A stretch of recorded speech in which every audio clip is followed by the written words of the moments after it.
won't hurt you to hear it again. In fact, just so you know, right, my operating principle in terms of my teaching, it's the same in terms of my writing, it's the same in terms of, speaking that I do or anything I present. It is always my operating principle that I am asking questions I don't know the answer to, right? So I am not, these craft talks, as I give them, are meant to be investigations of a subject. Now, I think I'm giving good advice, right? And when I talk about structure today, I would suggest you want to note what I have to say about structure and then try to synthesize it into next week's presentation, and be aware of it as you go on writing. Again, the other part of what I'm always trying to do is to create fairly tight. Thank you, Matt. Um, and again, all this is fair use. I'll say it again before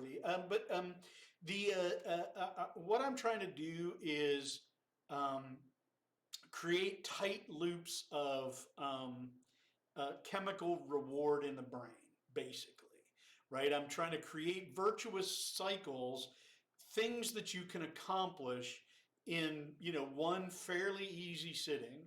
And I do not recommend, for instance, that you sit at your desk for 8 hours, trying to bang something out or whatever. Maybe you work that way. It may work fine.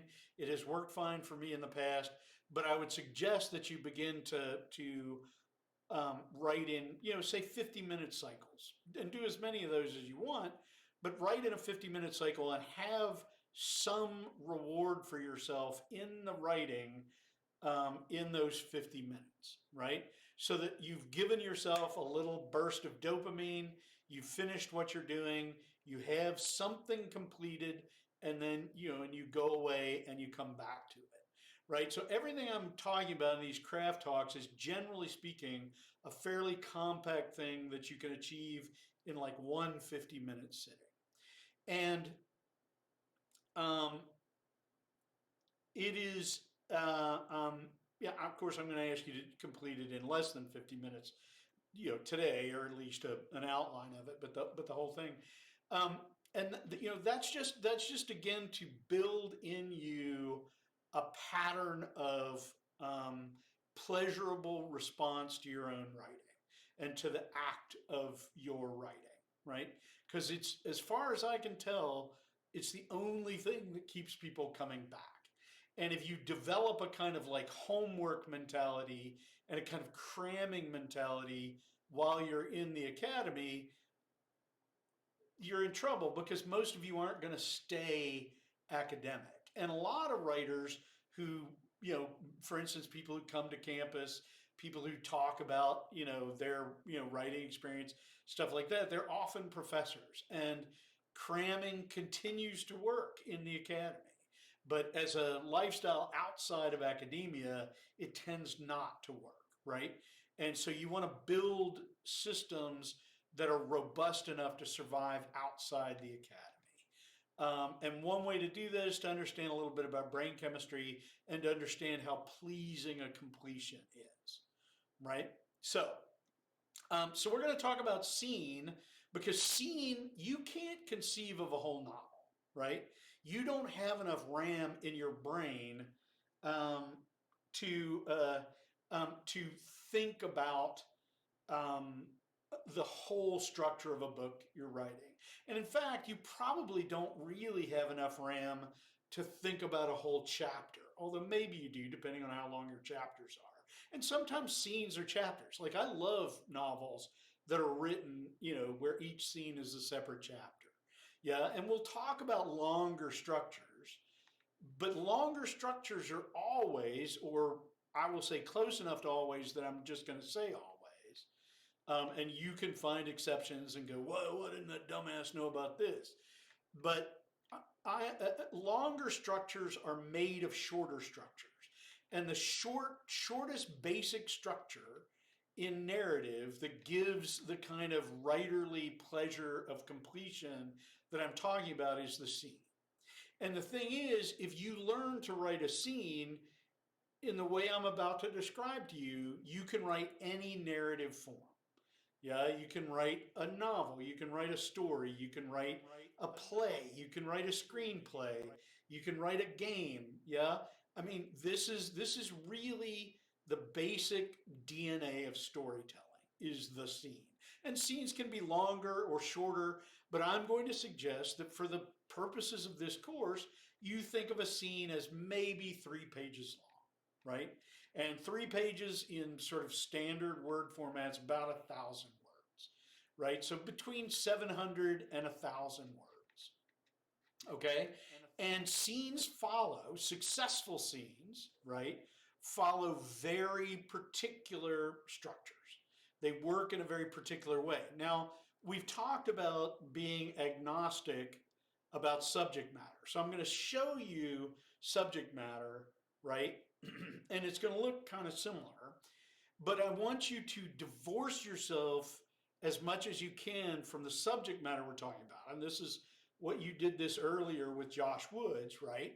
I want you to back off from the subject matter and just think in structural terms. What in a story you were telling would substitute itself for this subject matter in order to achieve the structure I'm about to reveal to you? And I'm going to show you very simple, but I think really smart and reusable versions of the structure that I want to describe to you. And they're also very compact. They're really efficient, right? So I'm going to just start with one. I'm going to show you, and as it goes along, I will stop it from time to time. I will talk a little bit about what I think is going on. I will ask you questions about it, and then we'll move faster in the next examples, and I will assume that you are able to see the kinds of things I'm talking about. And this will not be unfamiliar material, I think, to anybody. Let me. Okay. Yeah.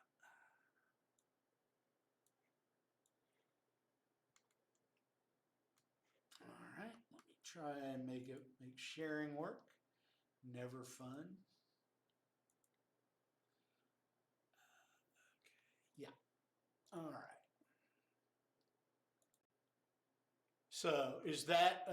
Yep. You've all disappeared. I fucking hate that. So say aloud whether you can see Inigo Montoya or not. Got it. Yes. Okay. Yeah. All right. Very good. Folks are familiar with this film. Yeah. Yep. Okay. Good. Very good. And this is a film written by William Goldman, not William Golding. That would be weird. Ow, my screen sharing is paused. Why? What are you doing?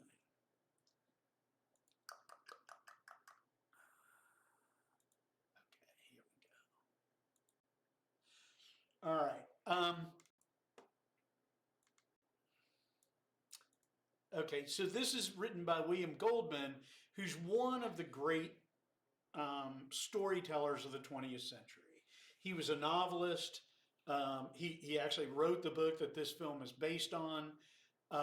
And he's well aware of what he's doing as a storyteller. Very little in William Goldman is accidental. Now, I don't mean it's like rigorous or, like I don't mean a kind of like accountancy awareness, right? I mean, he did this stuff, I'm sure, extremely organically in many ways, particularly once he was well practiced at it. But in terms of understanding how story communicates itself to the human brain, he was one of the great masters of the last century.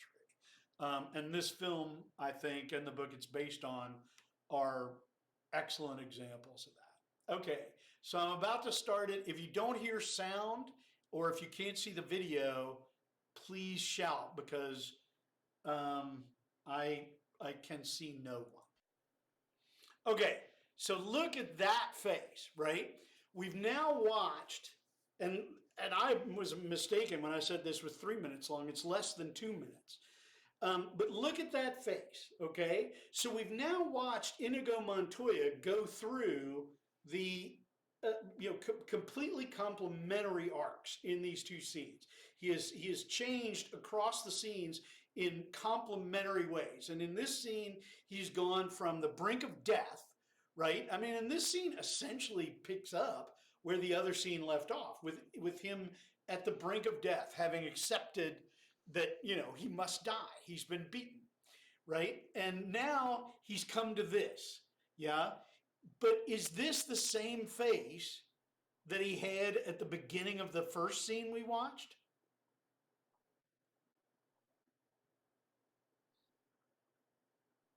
No, What's that? no. No. In what way is it different?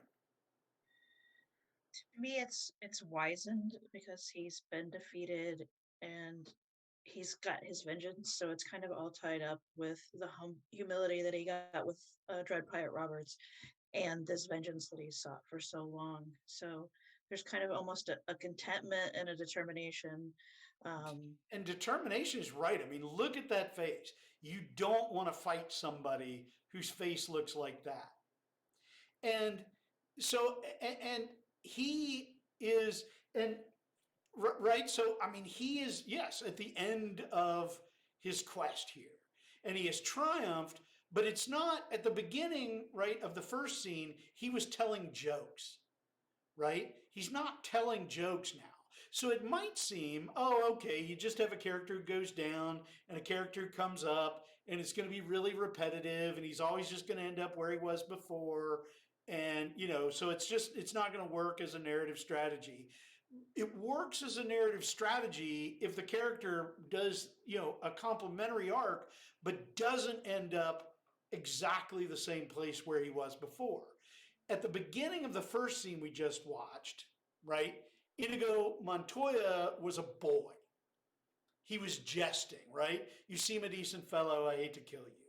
Yeah. He was unserious about death. He was insouciant, right? About death. This is a fully grown man. Yeah. This is no longer, and I'm not talking chronologically, but I'm talking about in terms of the character, this is a fully formed adult human being, right? Who understands loss and tragedy and the tragedy of his own situation, right? And that's very, very different. That's the sort of arc that most writers take, a book, a novel's length to create. Yeah. And William Goldman did it in about 4.5 to 5 minutes. Yeah. In two scenes. So that's how much you can accomplish in a scene. Okay.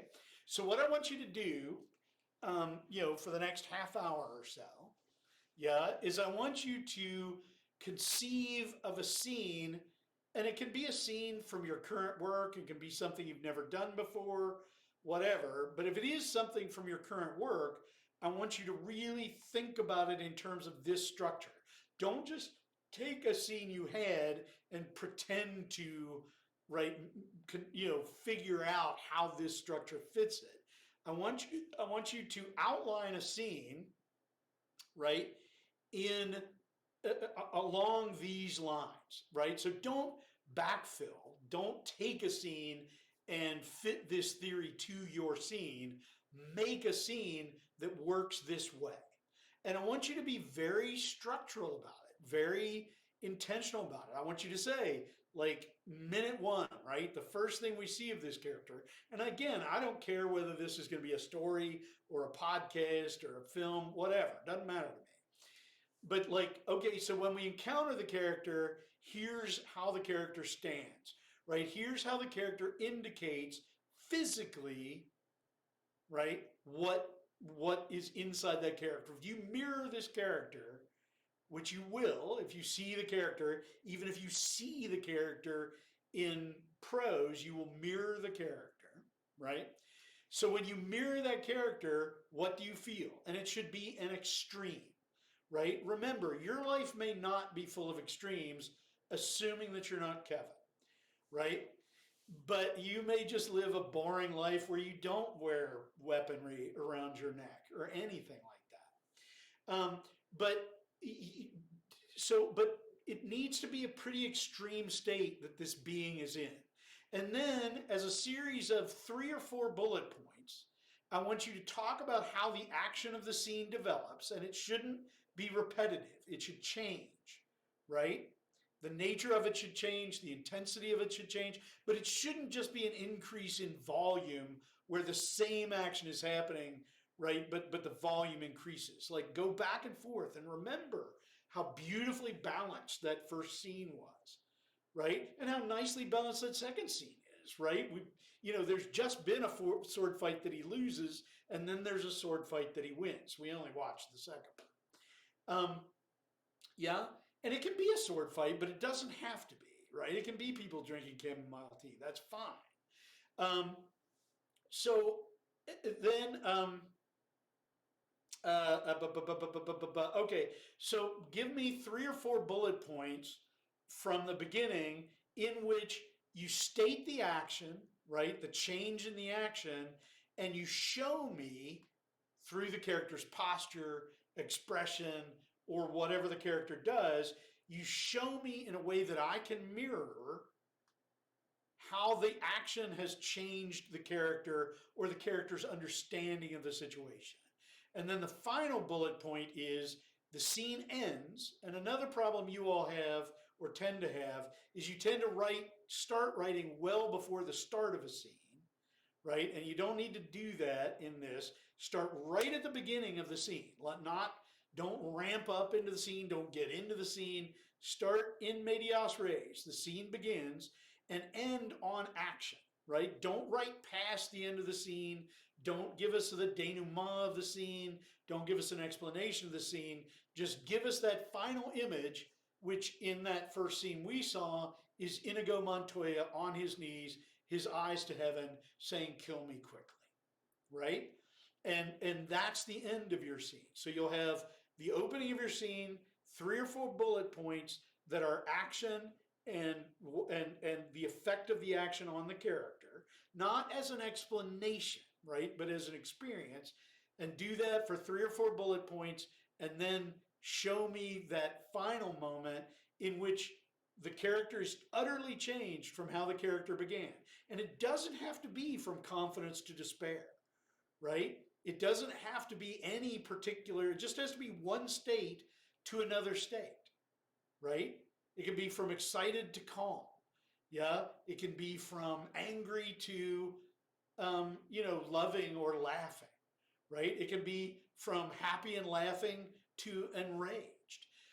But what that final image has to show us, right, is not, oh, the fortunes have changed.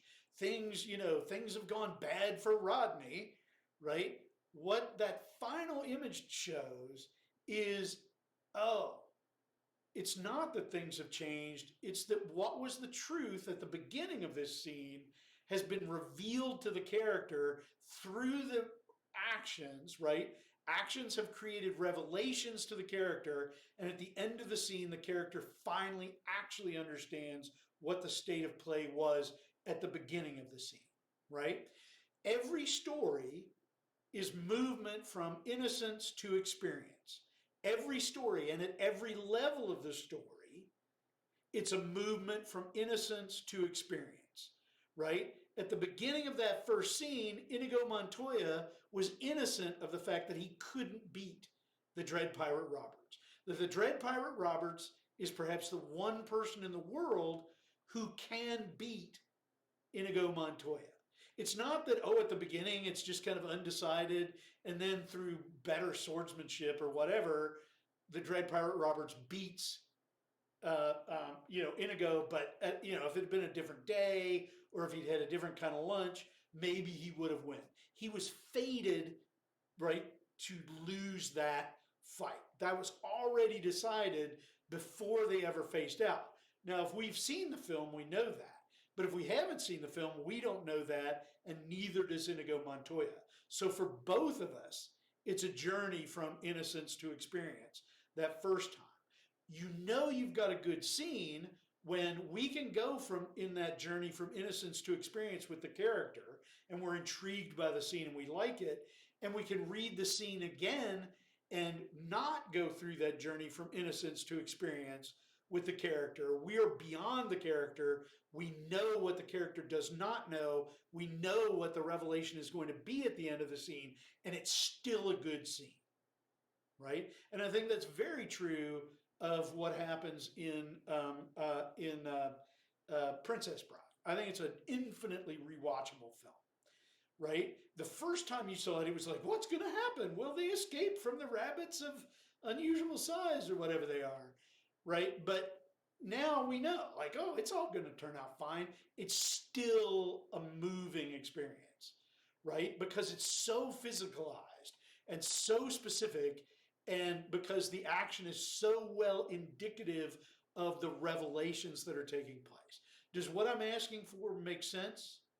Can you see what I'm asking for? It's a hard thing to do in a very few minutes, um, but I'm still going to ask you to do it. So let's come back at like 6:25, say 6:25, 6:30, and I want you to have this, 6 or 7 bullet points laid out for me. Okay. See you back here in a little bit.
your outlines. Let's see what sort of structural writers you are or are capable of becoming.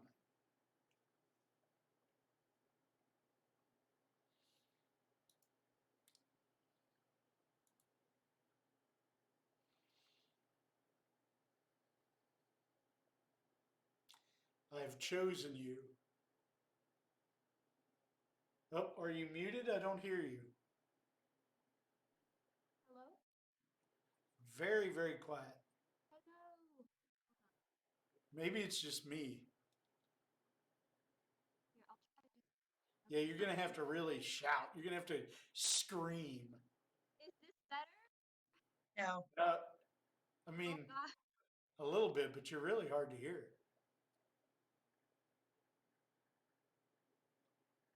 Hello? I don't know. Okay, I'll go for it. Yeah, it's like you're on the moon. So, Okay. Um, oh, I I've hear you writ- better now. better? Okay. Well, I don't know what happened, but okay, cool. Um, I was able to write 3 bullet points, and then I hit a block. But I'll read you the 3 bullet points I have. Yeah, And again, I feel like I don't know. Like I think I know what you wanted, so we'll see how this goes. Okay. Uh, 1.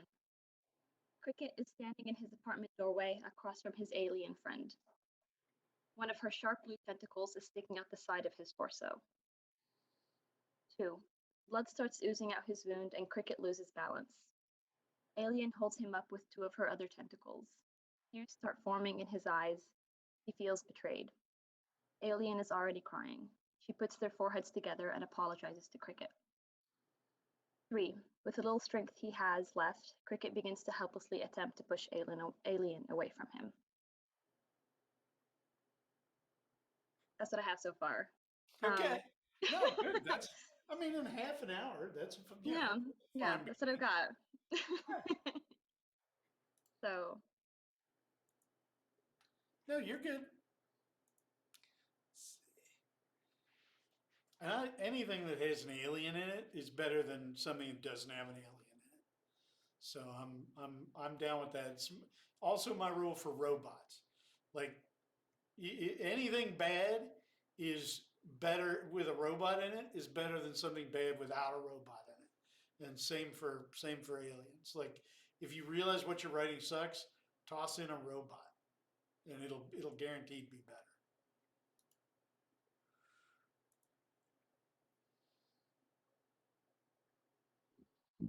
Hi guys. So this scene would come sort of like in the middle of the overall thing.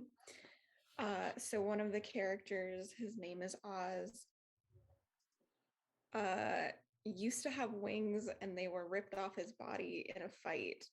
So he no longer has wings. And this is right after that. So he's also incredibly injured. So he's in the kitchen with one of his friends, and he's making tea and he's moving around a lot and he's insisting on being the person who's doing everything. And then Honoria, his friend, is sitting there watching him go through all of these motions, making tea, being like the entertainer, until they exchange dialogue. Shouldn't you be in bed resting? Oz says, this isn't the worst thing that's ever happened to me. I'll live. Honoria says, not everything has to hurt. And that kind of takes the wind out of Oz's sails. And he like slumps against the counter a little bit. And then Honoria is the one who finishes making the tea and serving them both. Good. Yeah. So see, I mean, you can any action and any subject matter will work for this, right? It does not have to be a sword fight, although it always can be.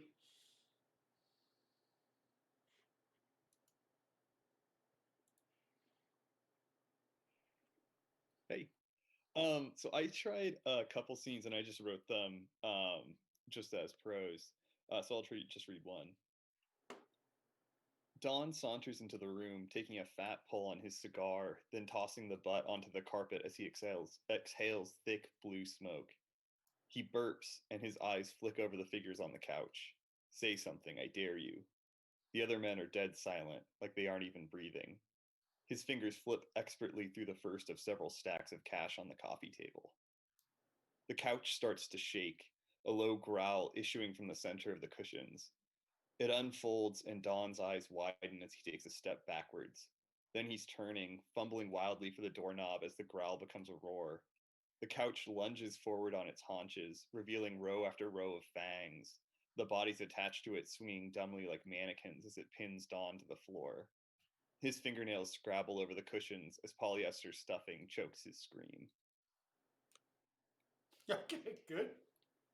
Good. That's my first couch murder. It's actually mine too. So good. All right. Well, it would be weird if you were like, everything I write has a couch murder in it. We call that a fetish. Although I am sure there's a place where that would be really popular. r/couch murders.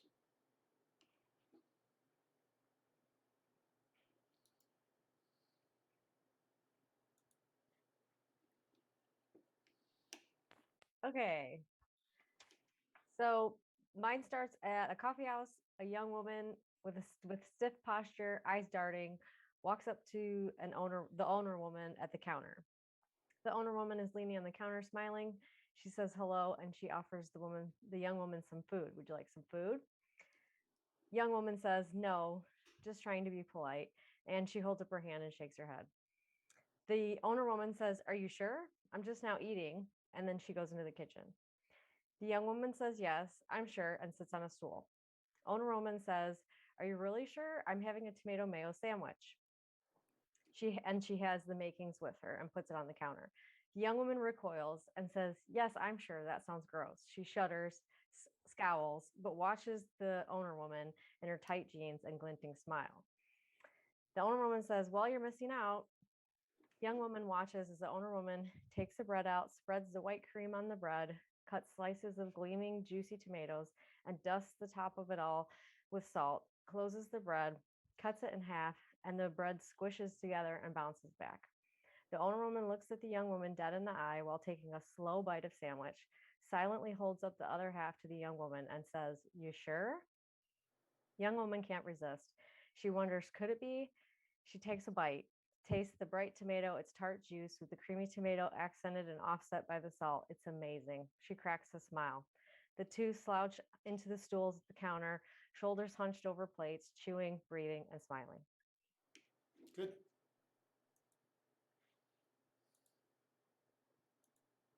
Right. And action doesn't have to be competition either. And also good for writing about food. And was good writing about food. It's actually it's not all that easy to do to write well about food, right? I mean, it's sort of like writing about sex. Some people are just terrible at it and some people are good at it.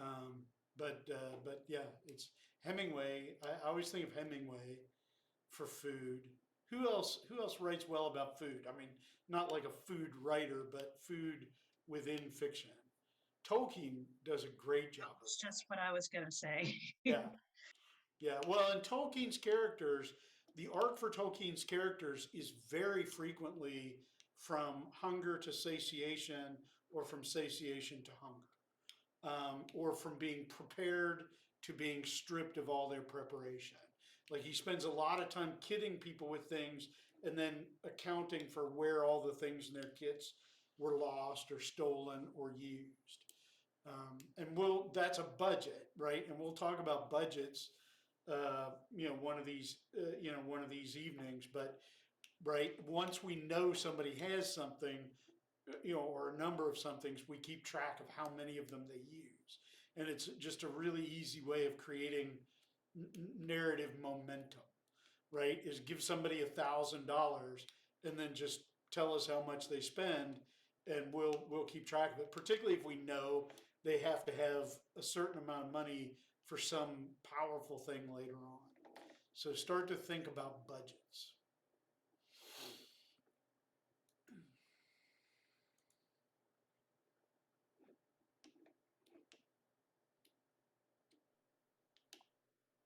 All right, so I realized that I had too much unnecessary detail and not enough action, so I'll just It's I'll all just right. go for it. Okay, so this is another scene from Wallflower that I actually did an audio story about. So Robin goes kayaking with her friend Genesis. They're driving in the car. She's stuck with her inner feelings. Robin feels dismayed because she's having relationship issues that she cannot talk about with Jen. She fakes being happy to save face. Robin is troubled to her core. She puts on a facade of unbotheredness. Her eyes are glazed and her smile is not full. Her conversation is laced with sarcasm and jokes. Genesis talks to Robin about her life. She doesn't respond much. Genesis calls for attention, asks what's up. Robin gives her the half truth. And Genesis validates her feelings, and Robin feels a little bit better. She has a little glimmer to her life, to her eyes, less of a glazed look. They arrive at the oceanfront parking lot to load up with other kayakers. Robin's sucked back into her own thoughts. They plague her. She's worried. She's afraid to capsize alone in the ocean. Her brows are furrowed. Her lips are in a tight line. She has an interior fear of drowning and being swept out into sea. She thinks about a cold death.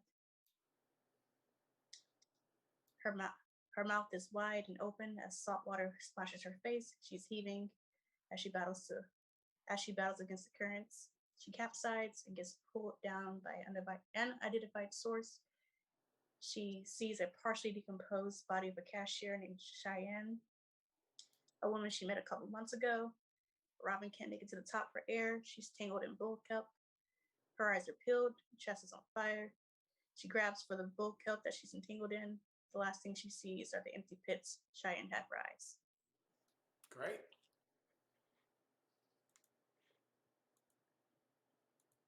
Yeah. And that's one of those things, right? I mean, it's impossible to read a description of or see someone who is drowning and not feel as though you're drowning yourself, right? I mean, it's just panic inducing. Or, you know, I mean, claustrophobia is kind of the same thing, right? What was the movie quite recently about a woman who was trapped in like an escape pod, like a space escape pod, Oxygen, it was called. And it was, in fact, my wife couldn't watch it because the idea of watching someone not be able to breathe was so distressing for her.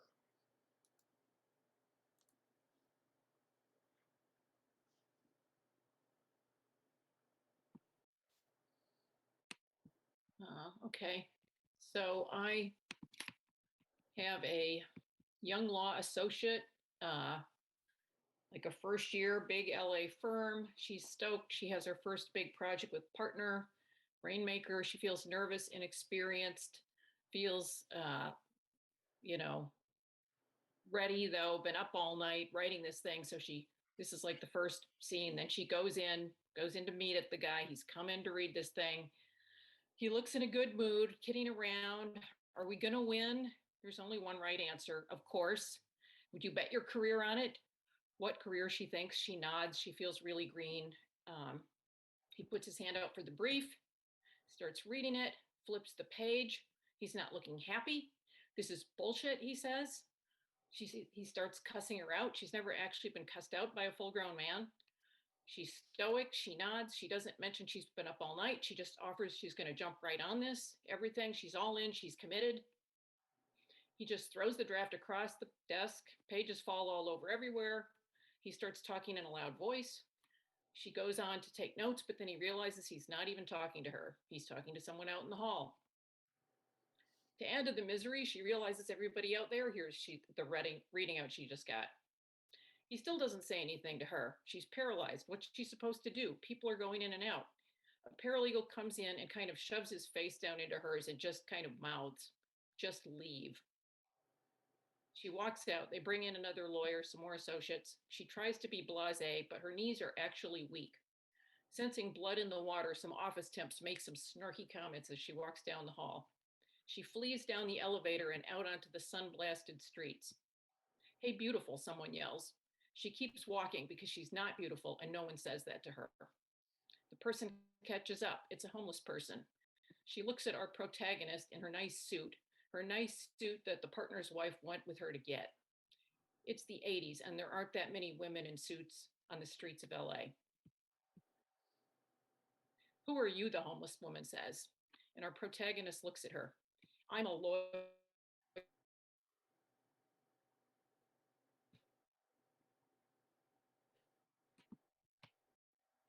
Okay, you froze up a little bit, for me at least, on I'm a lawyer. Yeah, that's it. That was the end. Okay, okay. Did- All right, great.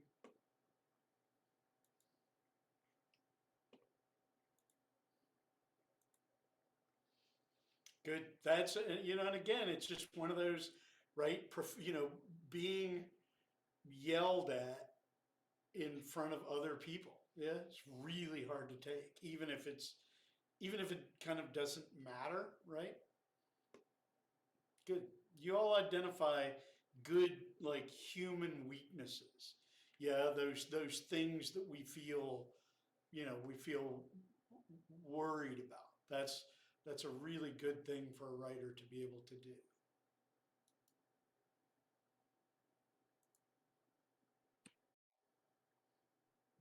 Alrighty. So we're back to combat. Also, my lighting is now ruined because of the word document, but alas, I'll suffer. So, I guess I didn't really do that much exposition on it, so we'll just get right into it. Woman, posture low, defensive, warhammer held in one hand as she is strategizing her next move. Eyes searching, mapping over the lion's face. Tension in every muscle. The lion is also low, but it's closer to pouncing. It's not cinematic, it's not roaring, its mouth is just kind of held open. It's moving in equal desperation.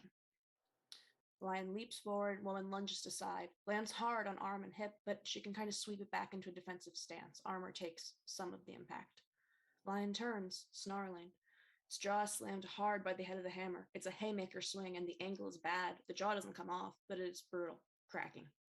You can't really see her face, but the tension is clearer through the movement of the arms. The lion stumbles, and her weight is also displaced by the blow. She stumbles upright, but there's visible hesitation, a pain of knowledge, a survey of the crowd. She looks to the creature. Recognition that mercy is impossible. All that can be promised is a sooner end. Impact. Great.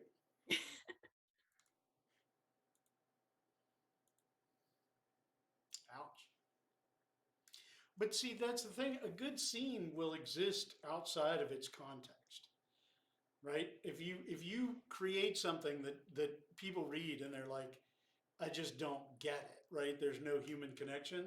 That's not a lack of information on the part of the reader, right? And so you want to conceive of scenes, and if you think about either of those scenes from the Princess Bride, you want to conceive of scenes that will work on their own, that are coherent. Yeah. And that, for instance, Alexis, was perfectly coherent by itself. That could be a full vignette. Yeah, or a full scene. Hello. Hello. Hello. Hello. Hello. So, this is not related to anything that I've written. It's just a scene that I made up. Tao sits slumped beside a column, his deflated arms sagging dead on his lap.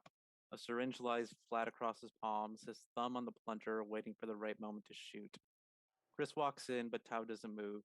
Tao's eyes are glazed over, unfocused, unfocused on anything in particular, or not focused on anything in particular.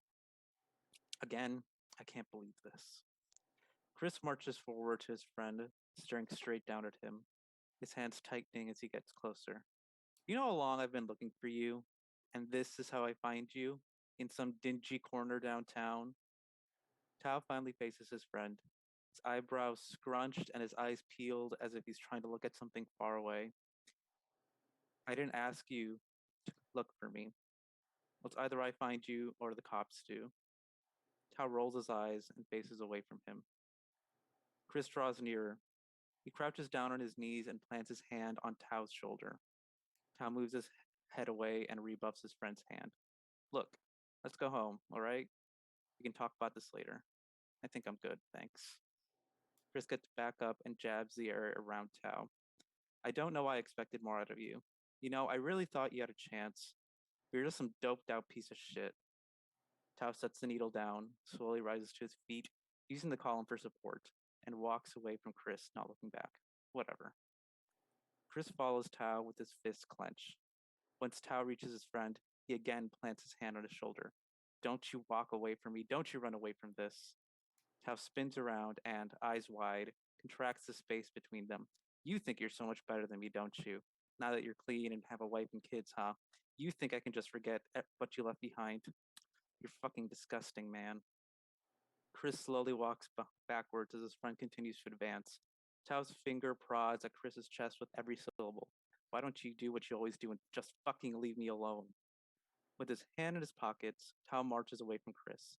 His body slouched forward and never once turning back to see his once friend. Terrific. You wrote all that in like the half hour we were apart? I sure did. Wow. Okay. Damn.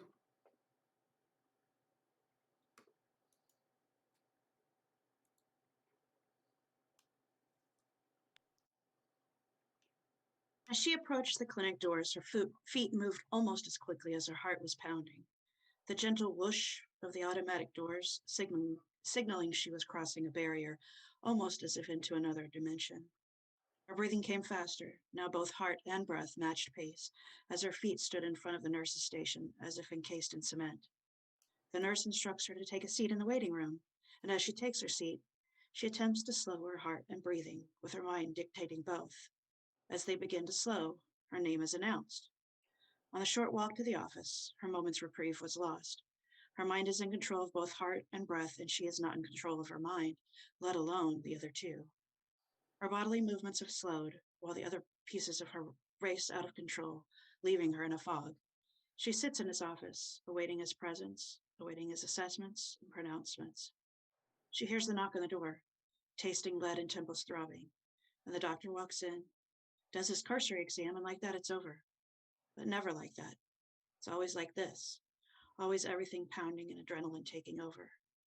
As she walks out of the clinic doors with another whoosh, she takes a gulp of fresh air, with her body feeling the fatigue of the 30 minutes, which always feel like an eternity.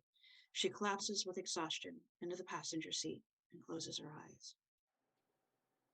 Good. Again, you all are identifying really, powerful sources of emotional connection, right? Those things that, scare us and worry us. Also, note, and this is a structural matter we'll talk about as the semester goes on, but how did Jody's scene begin and end?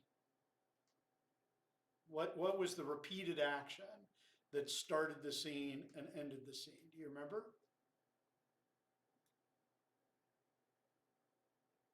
What was the sound right at the beginning? Whoosh.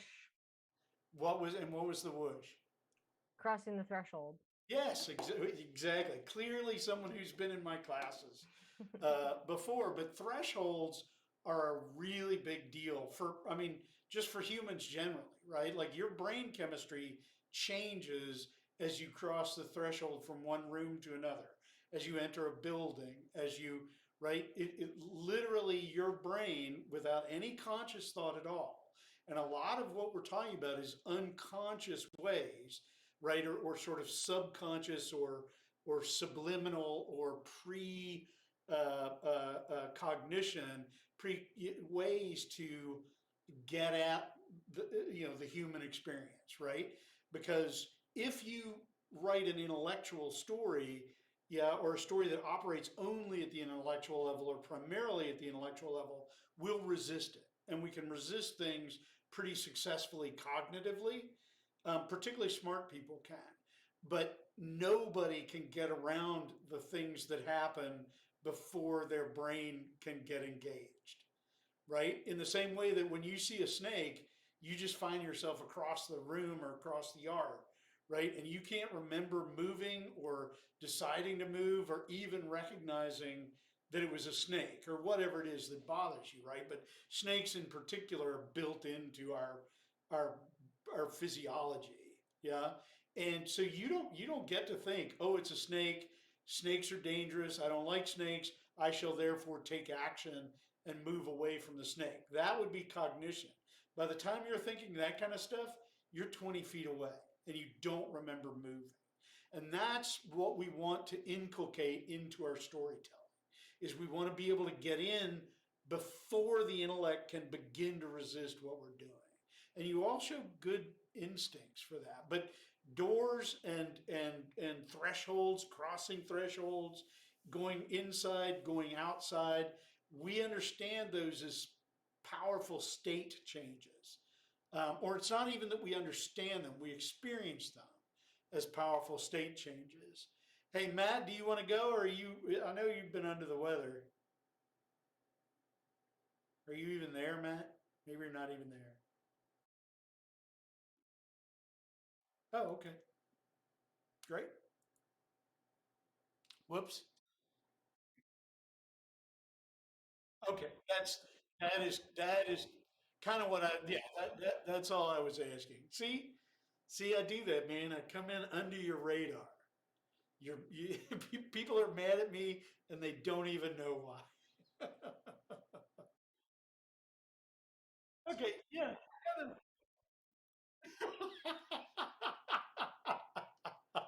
Okay, I can susceptible people, vulnerable people, I can get. Okay, that's everybody, right? Yeah, except Ismail. We don't know where Ismail is.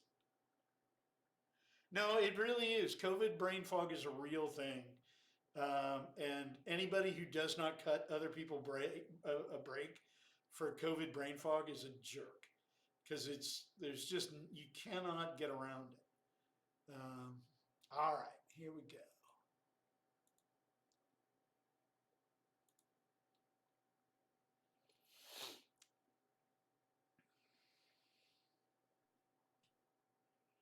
Hello. All right.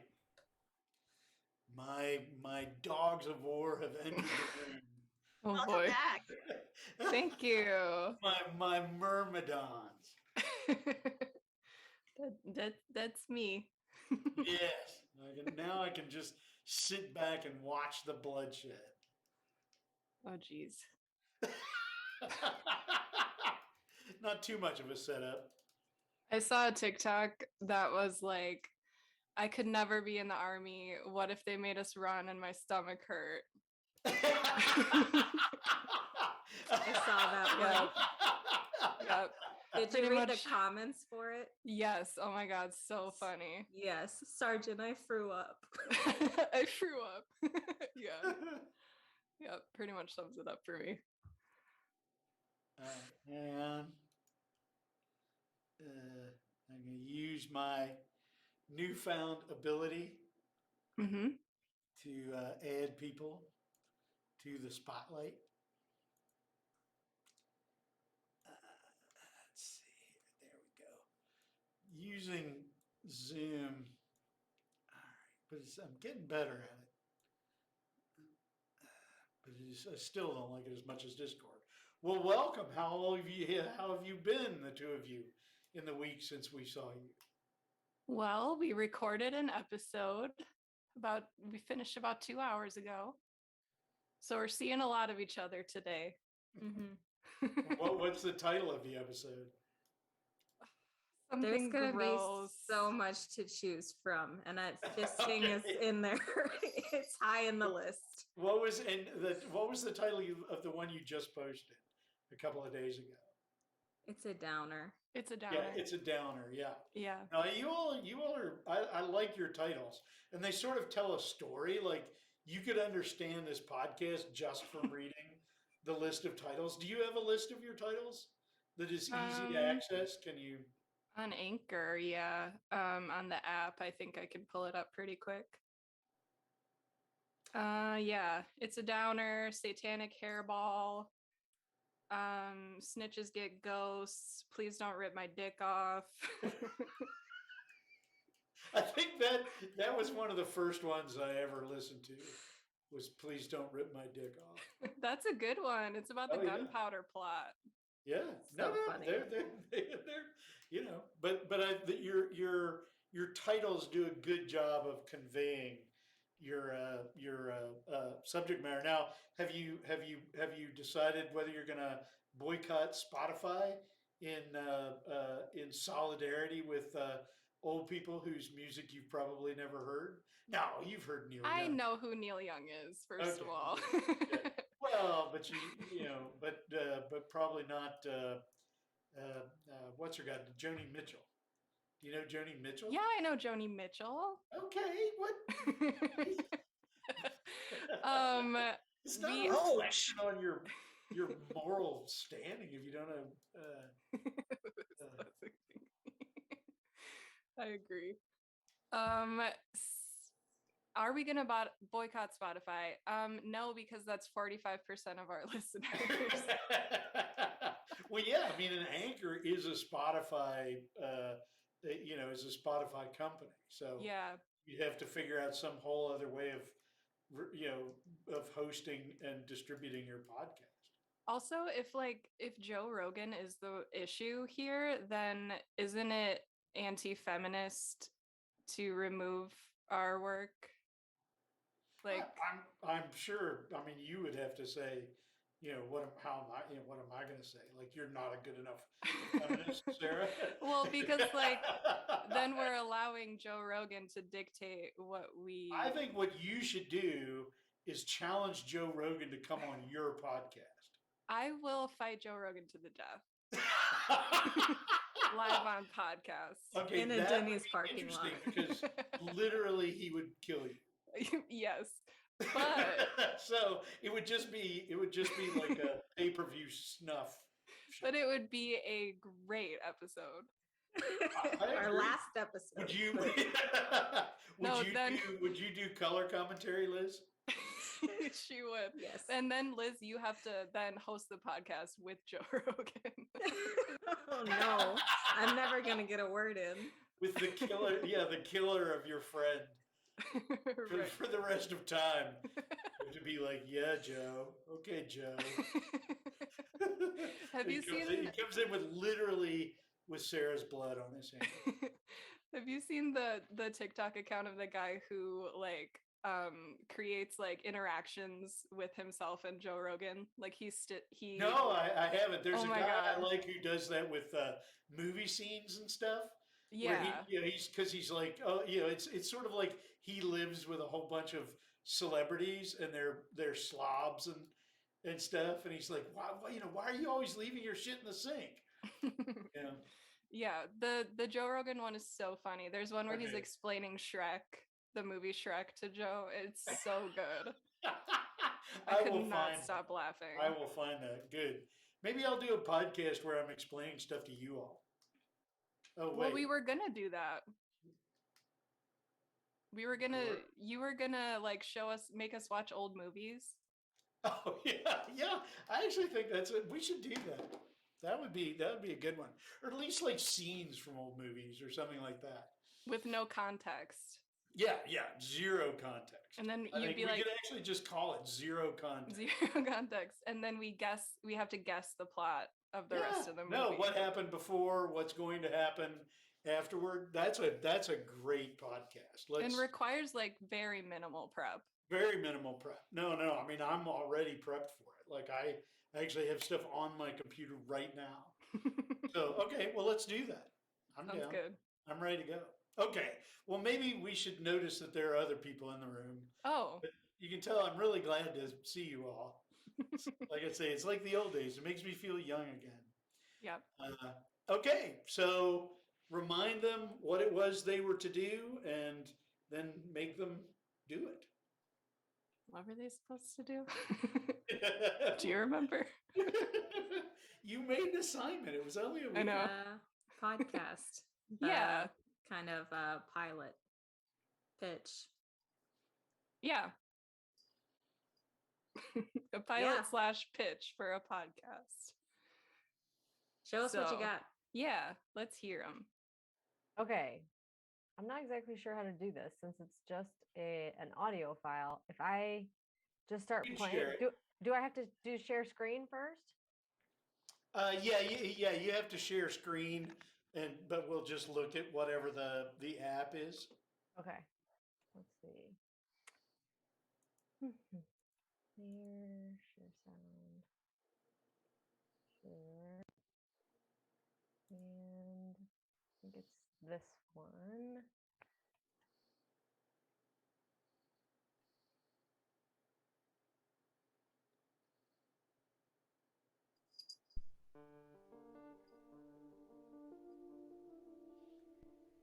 I'd always heard about Joan Didion, but hadn't really read a lot by her. I wasn't familiar with her writing, so I hadn't formed an opinion one way or the other. She's known to be a good writer, but I needed to find out for myself. Some people call her a genius, some people call her privileged or privileged and problematic, but I recently came across one key item that helped me decide. Welcome to Why I Hated, Why I Loved, and Everything in Between. So Joan Didion recently passed away in December of 21 at 87 years old. Her writing goes back decades and the literary world is in mourning, and many tributes have been written. So for those who aren't familiar, here's some highlights on Joan Didion. She grew up in Sacramento, California to an affluent family. She attended UC Berkeley, where she wrote an essay that landed her an internship and a job at the fashion magazine Vogue. At Vogue, she was a researcher and a writer. She also met and married John Dunn, brother to Dominic Dunn, who recently is known as a true crime TV host and became aunt to Griffin Dunn, the actor. So her husband, John Dunn, was also a writer and also grew up privileged. So they worked together as writers, they adopted a daughter, they lived a privileged bi-coastal life, they lived in California for a while, then relocated to New York. They both wrote for magazines, fiction and nonfiction, and even collaborated on screenplays. I don't necessarily want to shit on her for her life of privilege, because privilege isn't necessarily her fault, and if you're born into it, it's not your fault. It just kind of depends on what you do with your perspective. Titles she's best known for are Slouching Towards Bethlehem, The Center Will Not Hold, and The Year of Magical Thinking. I want to break away and talk about these titles first. Slouching Towards Bethlehem, I like the sound of it because it's like a reluctance towards religion and fate, but also an acceptance of it as well. The Center Will Not Hold, I like because of it's like a note on gravity letting loose. Like the center is what's holding everything together, but it no longer can or will. And The Year of Magical Thinking I really liked because of the idea of magical realism. I enjoyed that genre, and I hoped that that writing would be something like that. That somehow our lizard brains or our incorrect instincts can kick in during a time of crisis, and how sometimes that's not always right. I did find out that The Center Will Not Hold and Slouching Towards Bethlehem were actually taken from a Yeats poem called The Second Coming, about the return of Christ. Didion readily admits this thievery, which is fine, because writers should steal and can steal whatever they can and want, as long as they're admitting to it, and she was finding that inspiring, so she used it. So anyway, the Year of Magical Thinking is specifically about an incredibly difficult time that Joan Didion went through in her life. In late 2003, her daughter was incredibly ill and in the hospital, and during one of those first nights while she was hospitalized, Joan and her husband were eating dinner, and he had a massive stroke and died. The daughter didn't know about it because she was in the hospital. They had to wait for her to recover. Then she found out. She actually had another accident not too much longer after that, and she died a couple years after that. So the time period that this kind of incredibly traumatic time period is what Joan is writing about in The Year of Magical Thinking. And that magical thinking she writes about, like, for instance, she went into her husband's clothes and shoes closet and thought to herself that she couldn't get rid of any of it in case he came back, which I love that example, because that's just one of those examples where we as humans just don't think right, and I think anybody can relate to that. Slouching Towards Bethlehem was also an article in the Saturday Evening Post, which dedicated a lot of real estate to her article, and it's just not incredibly well written. It's very detached. It's about the hippie counterculture. She's kind of writing about these youth looking to get free drugs, etc. So one of the excerpts from that article and also from the documentary are about an instance where she encountered a very young kid, I think a 5-year-old, who was on acid. So her nephew asks her, what was it like to be a journalist in the room when you saw a little kid on acid? And she answers, well, let me tell you, it was gold. That's the long and short of it, is you live for moments like that if you're doing a piece, good or bad. And that's just so shocking.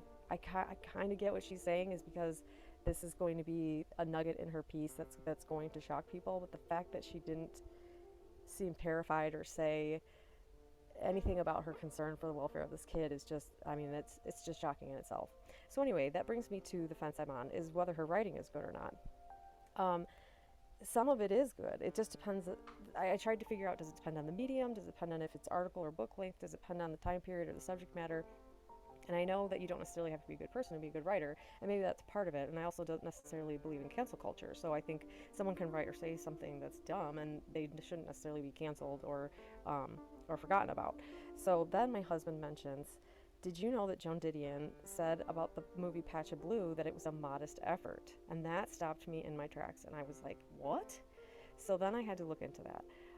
If you don't know, the movie Patch of Blue is from 1965. It stars Sidney Poitier. He also recently passed away in January at 94 years old. He's a beloved actor. He broke the color barrier in a lot of ways and was also a civil rights activist, and he won a slew of acting awards. So the movie itself has to do with a black man meeting a white young woman who's blind, and she strings beads. They meet, hit it off, become friends. He finds out that she lives with her abusive prostitute mother and her grandfather, and she is stringing beads to supplement the family income. They regularly meet and talk in the park, and then he also finds out that she was blinded by her mother, who was throwing chemicals at the father, but missed her and blinded her child. So the young woman's mother wants the young woman to join her and her friend in the business of selling sex, but unprompted, the man, he contacts a school for the blind and sets up for the young woman to go and stay there. So the young woman finds out about the prostitution plot. She runs away. The mother finds her in a park, and the man tries to get the young woman away from the mother, but she's throwing a fit, and a crowd gathers. The mother finally decides to kind of let it go. The young man takes the woman to his house, and she actually asks him to marry her, saying that she doesn't care if he's black, but he declines, saying maybe that after they wait a bit, she can meet some more people and learn some things. He tells her that they can wait and see, and just see what happens, and they leave it at that. Shelley Winters, she plays the mother. She won an Academy Award for her performance, and it's a beloved drama, and it was a pretty well-known movie at the time. So anyway, this is a very touching movie, and for Joan Didion to just kind of write about it, that it was a modest effort, is just incredible. I tried for a very long time to stay away from just calling her a snob, but this kind of clinched it for me. I feel like she's pretty much she's pretty much a papa's ass for saying that. I know she's passed away, and she's got a lot of writing that will probably stand the test of time, but this particular review I just can't stand behind, and it really did kind of tip me over the fence of the fact that she is a snob, and that snobbiness kind of does impact her writing and her dismissal of things. And for her to not see the movie for what it is, and to not promote it for what it was, it's not syrupy sweet, but I feel like, missed the point and missed the opportunity to promote it to other people. So thanks to A Tiny Movie Review for helping me form a solid opinion on Joan Didion, and That's What I Hate and What I Love, and a few things in between.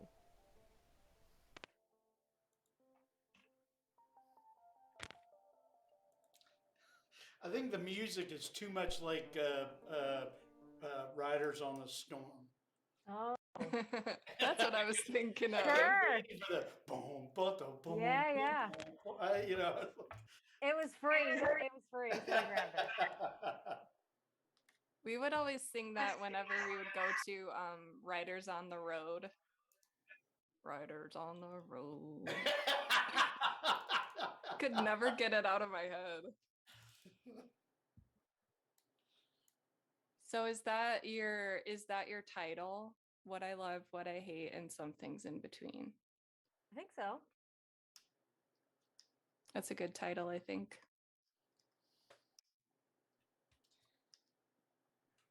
At first I was like, whoa, she's talking way, way, way too fast. Fast. But Yep. then it kind of grew on me. No, I had exactly the same reaction to it. I think for me, like, the speed was fantastic. My brain really liked it. I just would have liked maybe some pauses. I think that would be like the perfect recipe for me, is just some pauses in between like those long runs. But the speed was really great once you get into it. Yeah, The pauses. Go ahead. No, go ahead. I was just gonna say, because if you added pauses, it'll be a really big impact with those pauses. Right. Yep. Can pauses be added in Audacity? Yes. Okay. Yes. You can just pull things apart. Oh, okay. Got it. Yeah. You'll need to use the tool that has like two arrows pointing to the right, because so that you'll pull everything to the farther to the right. Yep, you can Time add something, I silence. think. What's that? I think it's called time something. Time The time slip. tool. Well, you have Yeah. to split the track and then you use the time shift tool. But in the most recent update, you can just click and drag the track. You don't Okay. need to first select the time shift. Okay. I like the hot take that Joan Didion was just a snob. I've tried for a very long time not to come to that conclusion, but as soon as I heard that review, I was like, nope, she's just a snob. I would push harder, right? I mean, because it's such a reasonable, like it feels reasonable, but I like the fast talking makes it feel unreasonable, and I want the opinion to be as unreasonable as that really fast voice. Like I want you to flip on Joan Didion. Like I was prepared to love Joan Didion, and now I wish she weren't dead so I could kill her. Right? Yeah. I mean, push it harder. It'll be funnier and more interesting, I think. Right? Okay. Because I mean, I'm not, I like Joan Didion. I'm not persuaded, and I'm not worried about being persuaded. But like Joe Didion is too, sort of too simple. But I mean, I'm not looking to be persuaded. Maggie mentions Reaper. Reaper is a good non-destructive um, audio editor, and it can use plugins and stuff like that that others can use. Now, let me ask you though, Maggie, have you paid the $60, or do you just put up with the angry reminder? I actually did because I was afraid of going to prison. But you can't download it on Macs, and that's the computer that I have now, or at least it's hard. Yeah, you Mac people, what is happening? Reaper is free if you don't mind being guilt tripped every time you boot it up after the trial period. Because it just says it's like, I know you've been using this longer than the trial period, and I'm going to let you keep doing it, but you're a jerk not paying for this software. See, that wouldn't bother me.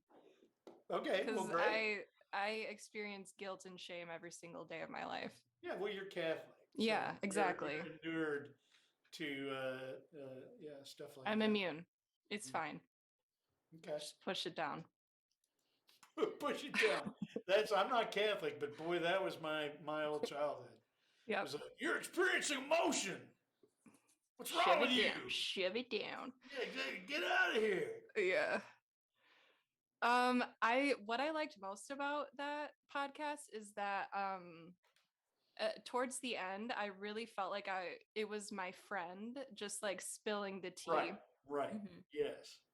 So I think it started off not really feeling that way. I'm trying to put it into words.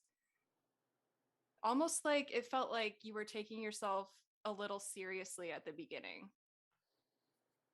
Maybe. It's very factual at the beginning, just straight up like this is the 100% like you would read it off of Wikipedia, and then we get into like the opinion. You're not speaking like these really long phrases anymore. You're like pausing and finding your words and speaking louder and referencing your personal life. So yeah, and I prefer the latter. I think. Yeah. Well, that's I know. I mean, that's really how your all's podcast works, right? I mean, it really works on sort of the friendship between the two of you, sort of becoming our friendship or something like that, right? That it's, I think podcasts are about liking, at least aspects of the people who run the podcast, right? Or enjoying their interaction with the people they talk to. Because I listen to a lot of podcasts, I'm not particularly interested in the subject matter, Yep. but I'm just, I kind of like I like the weirdos who run it. Right. I've been listening to Blocked and Reported. Do you all know Blocked and Reported? It's No. Katie Herzog, who's she's a kind of new journalist, and she's very funny, and Jesse Single, and they talk a lot about they take on a lot of really controversial subjects, and they're very funny, and they clearly like each other a lot. Like the episode I listened to today, Jesse sort of without telling Katie went and interviewed her parents about her, and then the show opened with him emailing her the audio of the interview and having her play it and react to it. Oh my gosh. Yeah, the parents were just like the dad was just like, "Yep, Katie is our biggest disappointment." That's so funny. It was really funny. That you would like them very much, I think. And I don't really care what they talk about. Like I don't, but they're very funny. Can I say that's also similar to what I started watching the Twitch stream back when you started it and you told our 492 class about it. And I don't really care about gaming, but just watching what was happening and listening to the conversations being had, that's what I enjoyed about it. I don't really follow the game stuff, but I liked the conversation. Yeah, right. That's see again, my thesis, and it becomes stronger every year I'm on this earth. There are so many of them now. Is that subject matter simply is trivial, right? I mean, that it's really relationship that matters. Like, which is why I can read literally anything, if I enjoy the feeling of relationship I have to the work or the writer or the podcaster or whoever it is, and even people I agree with, if I don't, if I don't like care for them, it's very hard for me to listen to a podcast, even about things I'm interested in. I'd rather listen to Saints and Witches than a podcast I'm actually interested in. That says something. Well, thanks. The kind of compliments I get from my family. Right. Oh boy. Oh my God. Okay, so this is the 1 week that I don't have something prepared, but me and Audrey Holmes are actually starting a podcast / audiobook with SIU Press. Is it the baseball one? Someone's working on a baseball one. Okay. Which book are you doing? Not sure yet. Okay. Cool. I'm just not letting her talk. Once I heard I didn't have anything this week, I just shut her off. Sounds She good. keeps coming back though.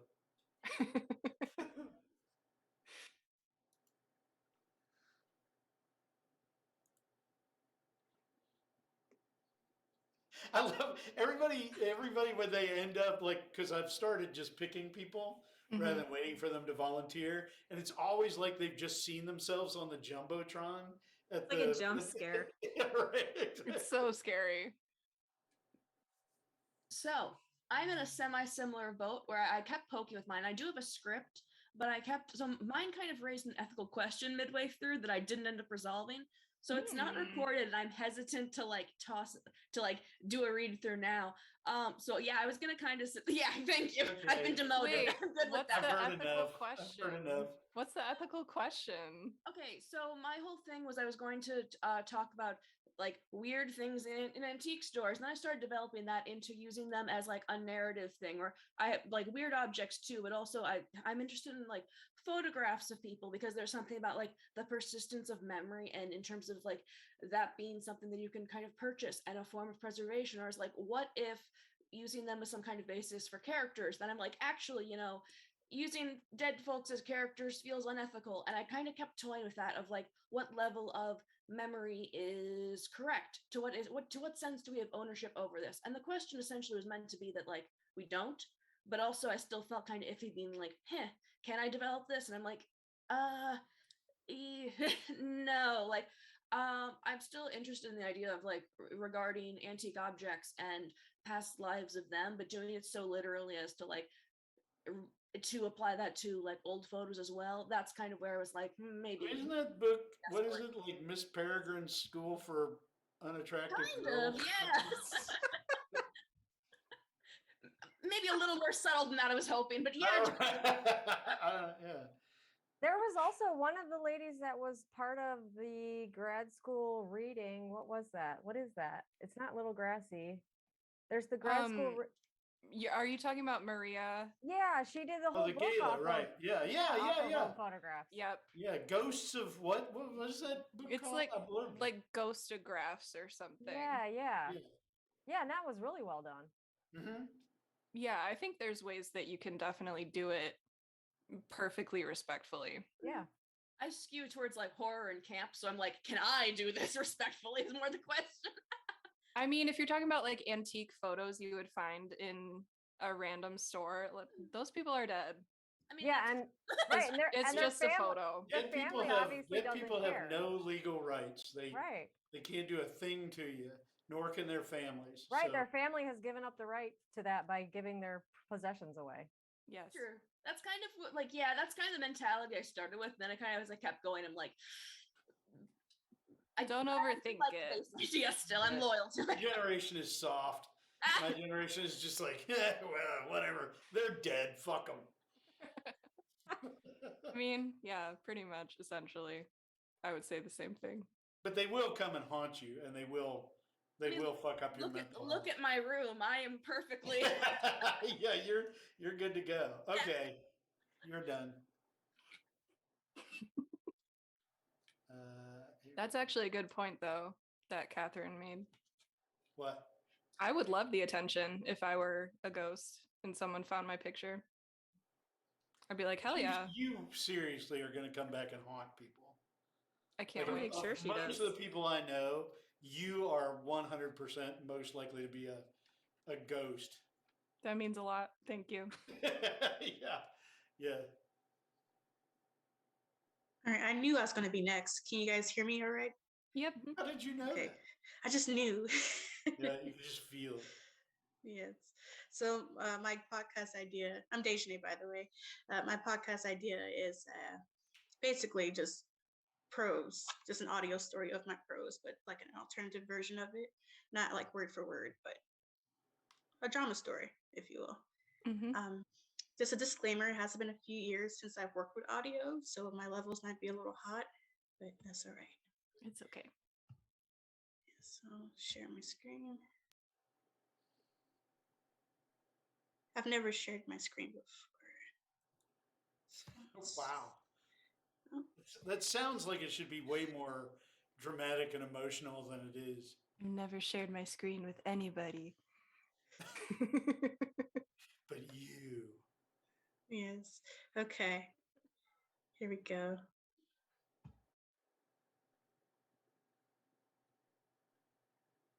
Can you guys hear it? Nope. Nope. You didn't tick you have to tick a little button, take down the share, and then when you share it again, on the first screen where you're choosing what you're going to share, look at the lower left and there's a little tick box that says share audio. Why that is not ticked as a default is one of the worst things about it's what tells me the people at Zoom are fucking morons. Like that's clear.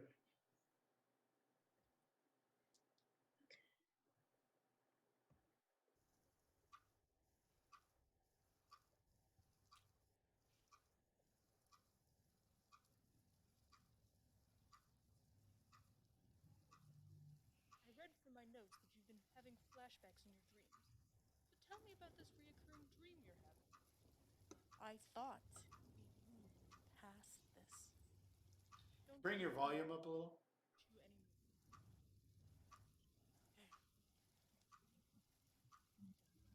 Sweaty palms, hot cheeks, and heavy breathing. sweaty palms, wet cheeks, and heavy breathing. Sweaty palms, wet cheeks, and heavy breathing. My mother told me to stay in this damn closet. She told me to stay quiet and hidden.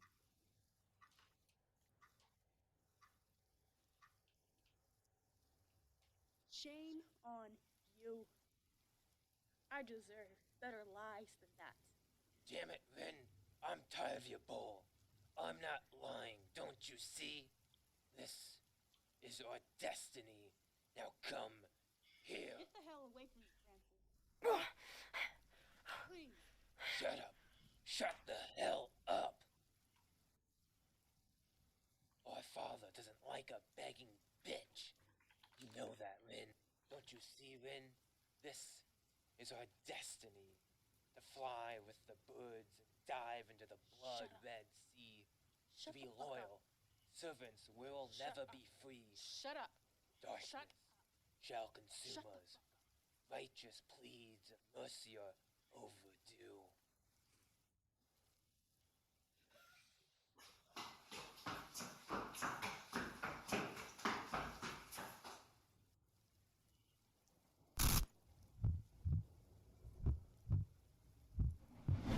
Rin, your futile attempts of escaping are worthless. Rin. Don't make me come out and get you. Come here.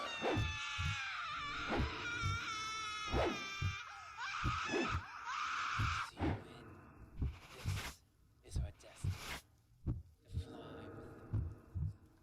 To fly with the birds, dive to the blood-red sea.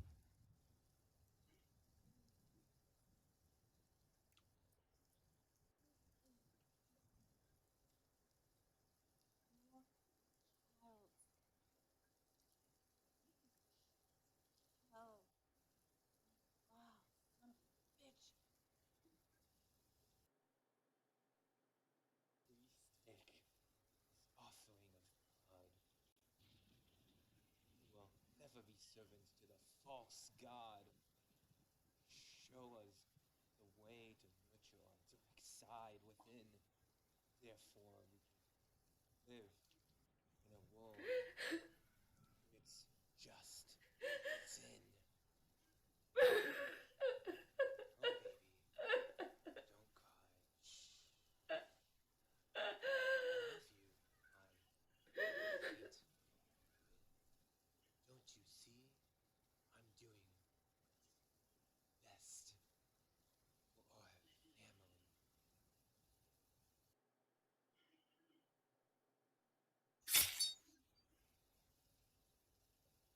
I know you're there, Robin. Come on out now.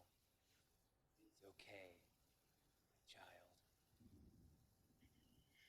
Come out of the damn closet. Oh, my sweet child. Don't you see? This is our destiny. One Oh, day, shit. the land is cursed. All shall see. One day, when the land is cursed, all shall fall to the land of hell, my dear child. Don't be afraid. You'll join us soon enough.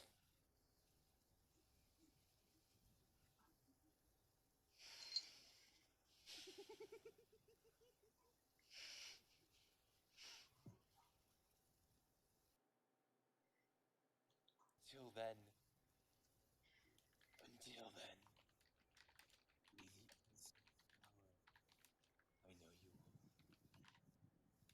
Let's be the serpent under. Oh, shit. Wow, did I ever have that up too loud? Time we have for today's session. I think we're off to a good start.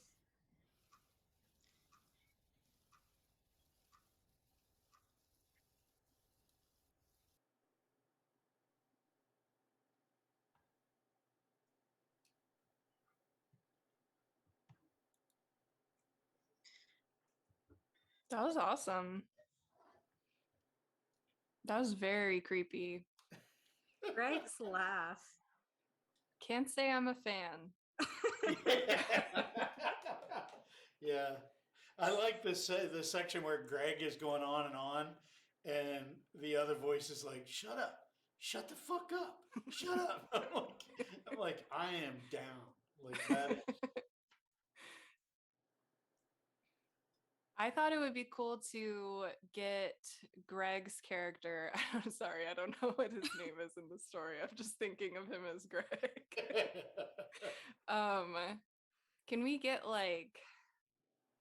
his voice shifting from one ear to another? That's what I was really wanting, because that would just be terrifying.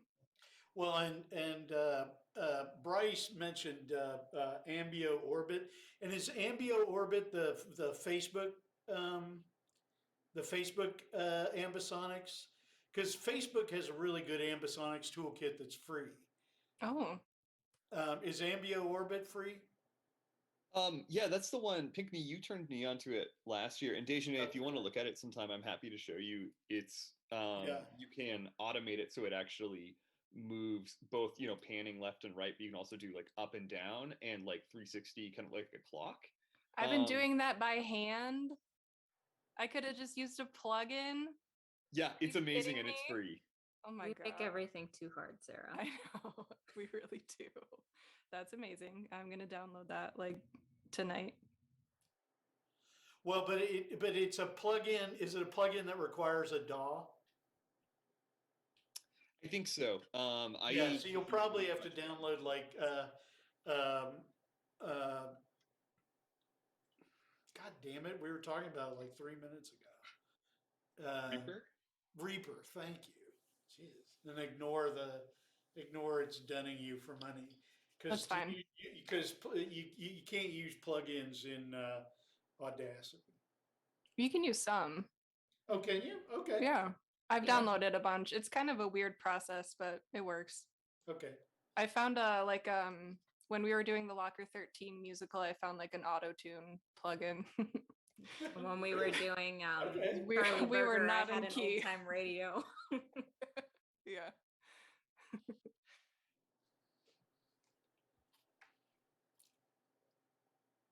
I'll check that out. The Ambio Orbit.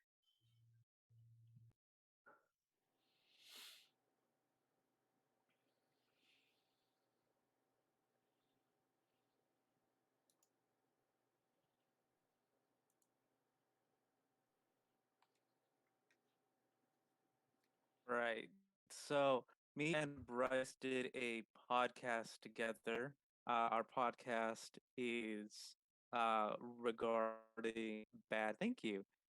It's regarding bad, well, generally bad, horror movie sequels, remakes, and the like. We had a really lot. We had a lot of fun doing it. Honestly. Nice. Is there anything else you want to say before we start, Bryce? No, actually, we because it's our first episode, we have within the first 5 minutes or whatever, we introduce the topics. I'd be kind of intrigued to see, just based on that, if it actually feels like enough information to everyone. So maybe we shouldn't say anything more. I will share. Yeah.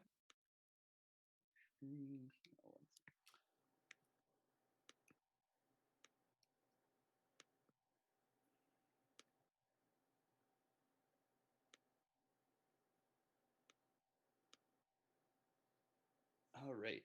I'll start playing it. Let me know if you guys can't hear this. I can hear it.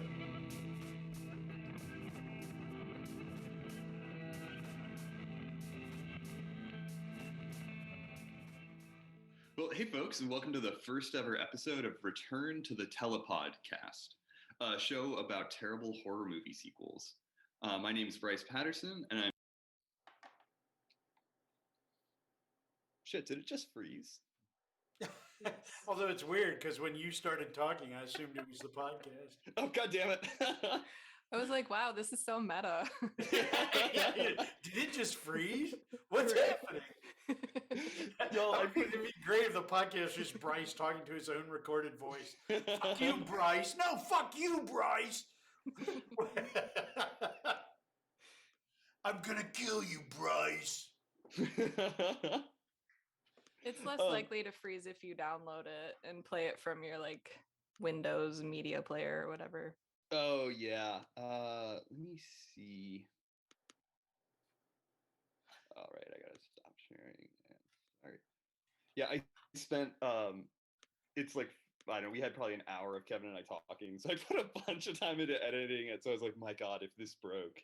All right, let me try that again.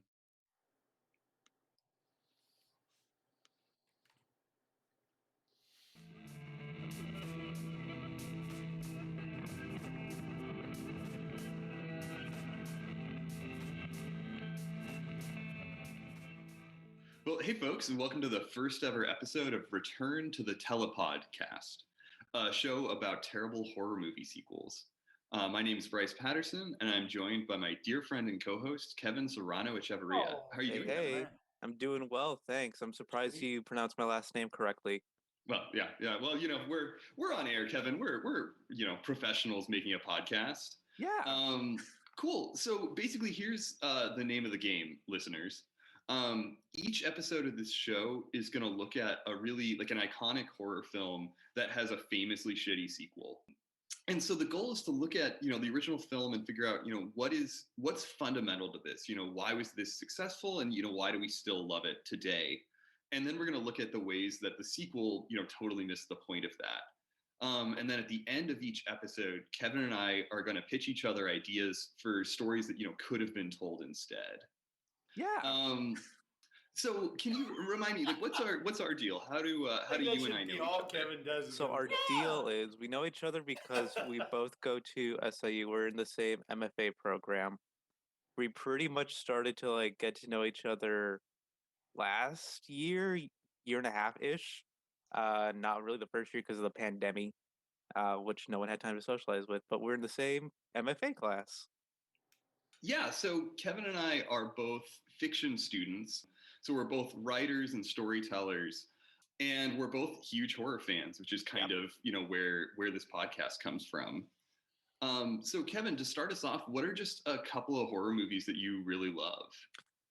A couple of horror movies I really love. So I really like a lot of the classics. My classics, I mean like classics. So like Dr. Caligari, Nosferatu, absolutely love those. German Expressionism just as a genre, amazing. Besides that, Alien, Carrie, Black Swan, even though it's received terribly, I personally love it. I love a good movie about a crazy ballerina, and there are not enough of those. Yeah, no, Black Swan I think is great. I love the weird, like, kind of underlying body horror element of it. I loved it. It's supposedly based off of Perfect Blue, which is another horror movie that I really love, but like after seeing it, really the only thing that they have in common is crazy pretty girl as the main character. So kind of like how Texas Chainsaw Massacre is like based on a true story, even though it's like a serial killer in Wisconsin. I have a lot to say about that. But I will save that. I will save that cultural appropriation for a little bit later. Yeah, we'll have that conversation.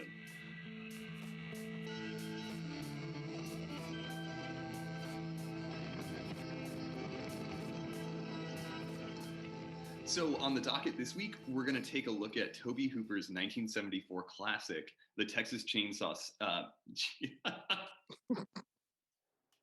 Already got the title wrong. I love it. Yeah, great. Yeah, we're off to a good start. We're going to take a look at Tobe Hooper's 1974 classic, The Texas Chainsaw Massacre, and its 1986 sequel, The Texas Chainsaw Massacre 2. So Kevin, what's your history with these movies, and just generally, how do you feel about them? So I haven't seen either of the Texas Chainsaw Massacre movies until literally last night when you came over and we watched them together. It was also the first time you came over to my apartment in general, which felt very foreboding in retrospect. Just coming over to my house to watch horror movies. Listeners, I think everyone should know that Kevin's couch has been like torn to shreds by his dog. Yes. So we were essentially sitting on like what felt like a decayed kind of church pew. It felt right. It felt very right. It scanned with the movie for sure. Oh yeah, absolutely. But besides that, my history with it is I just knew that it was based off of Ed Gein, which, being a Wisconsinite local legend, we we don't stand him, but we know him. He's an important member of the community. Yeah, he was a very important member of the community. His contributions live on to this day. Yeah, so I'd seen both of these before, but my first experience with Texas Chainsaw Massacre was when I was in high school. I think I was 16 or 17. We had a movie night at a friend's house, and we watched the original Saw and the remake of Texas Chainsaw back to back. That's a good combo. Yeah, and there's a moment at the end of the film where the Sally character, she's seen all of her friends just like brutally murdered, and I think she's just gotten into a massive truck and is getting like driven away. And at the last second, Leatherface jumps out and like chainsaws the side of the truck. Yeah, iconic. And so we're in this dark room. It's a group of teenagers. And there's this scream, and everyone thought it was the girl next to me, who then just kind of broke down laughing and like turned and was like, "Bryce, was that you?" And it was. And I genuinely like didn't even realize that I had like shrieked.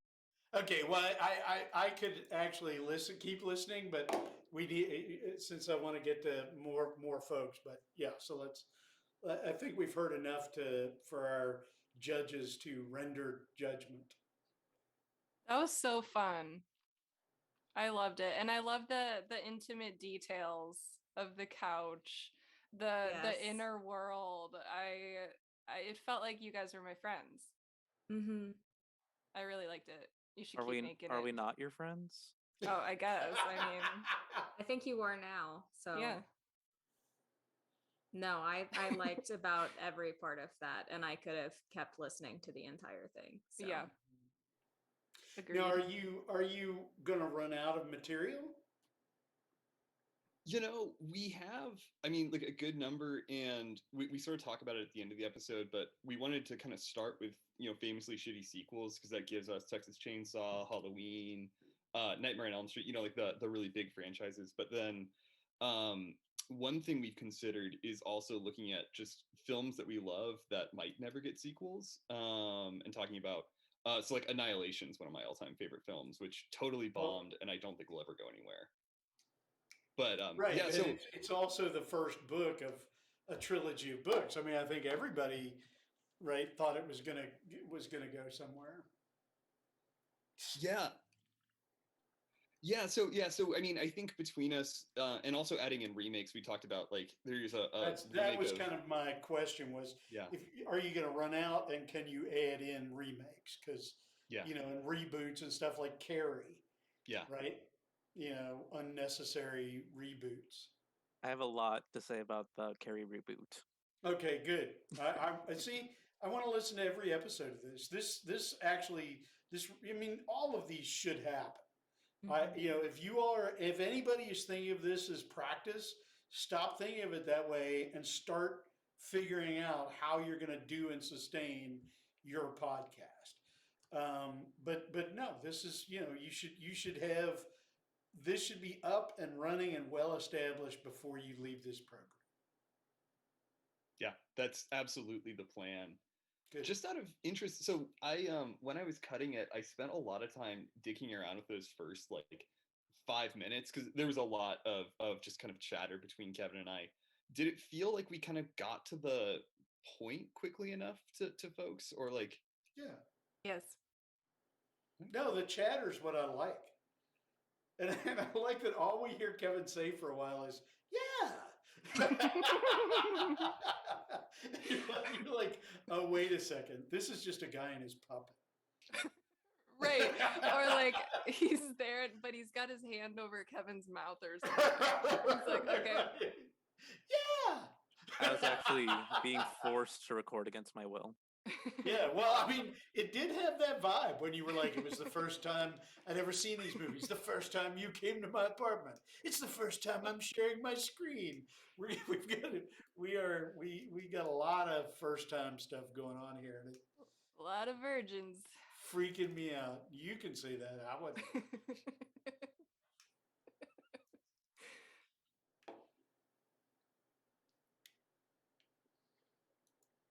Well, thanks, y'all.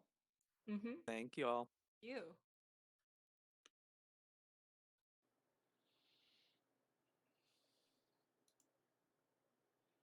Suspense is killing me.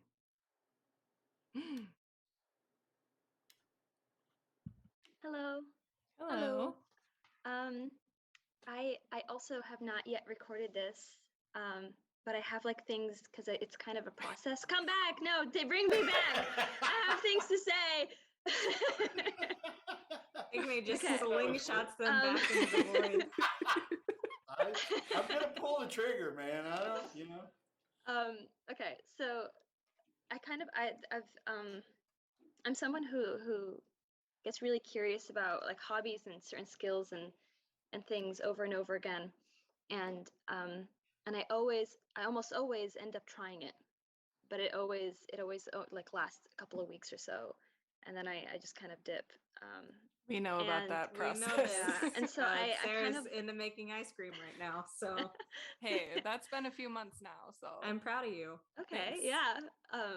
So I was kind of wondering what I could do with that idea, and I wanted to do something that would sort of like document the journey of like trying something completely new, starting from like episode 1 and then going through the learning process episode by episode.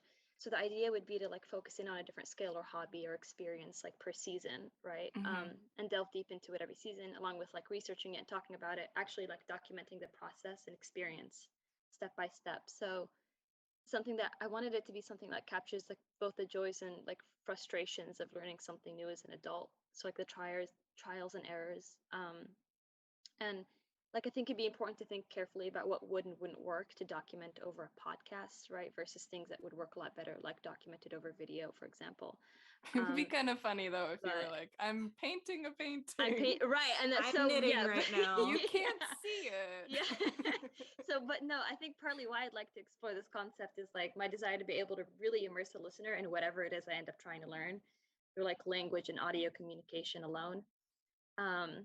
And I'd probably put a cap on like the number of months I devote to each season, because otherwise it could just but so like an example of something like I'd love to learn is like latte art, and learning how to like toast and grind my own coffee beans, and learning about the way different flavors develop depending on how long you roast the beans or how long you brew it, right?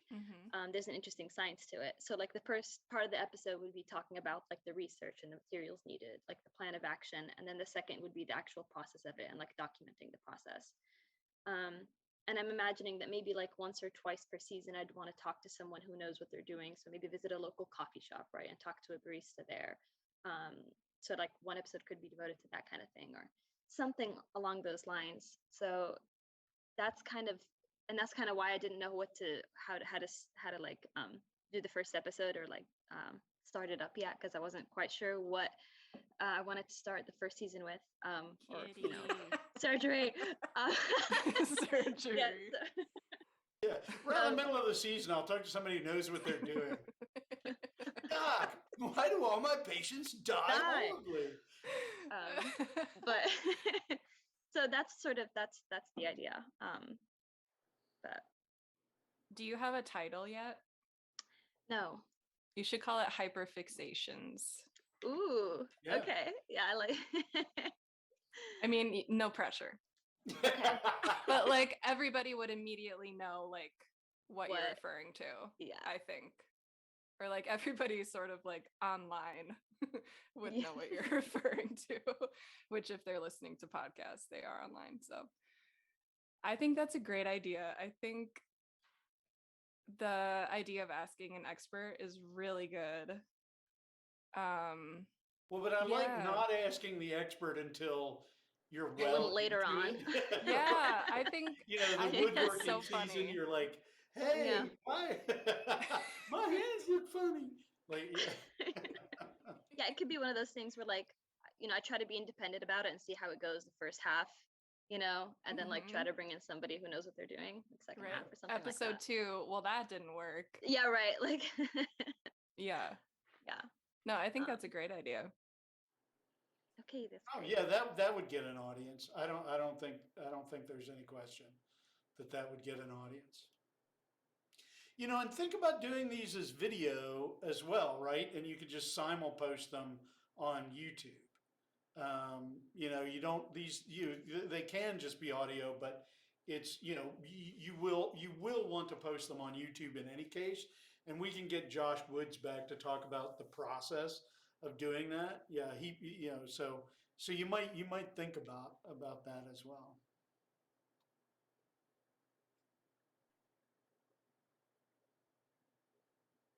Good. Okay.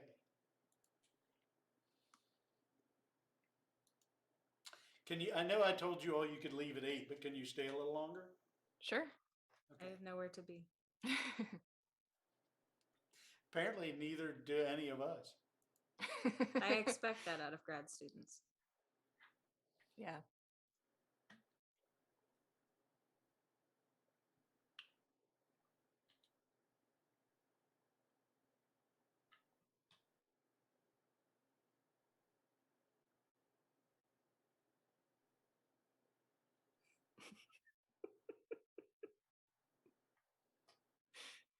Are you choosing? I have chosen. Oh, I didn't see it change. It wasn't me, right? It is definitely you. Yes. Damn it. Okay. You were holding so still there for a while, and I assumed your feed had frozen. Yeah, me too. It was mesmerizing. I was like, oh my God, Jody. I'm an actor. It was very No, cool. I didn't see that I was unmuted for real. I'm not playing around. So let's see. Forgive my French pronunciation because honestly, I have never studied the language. So with that being said, here it is.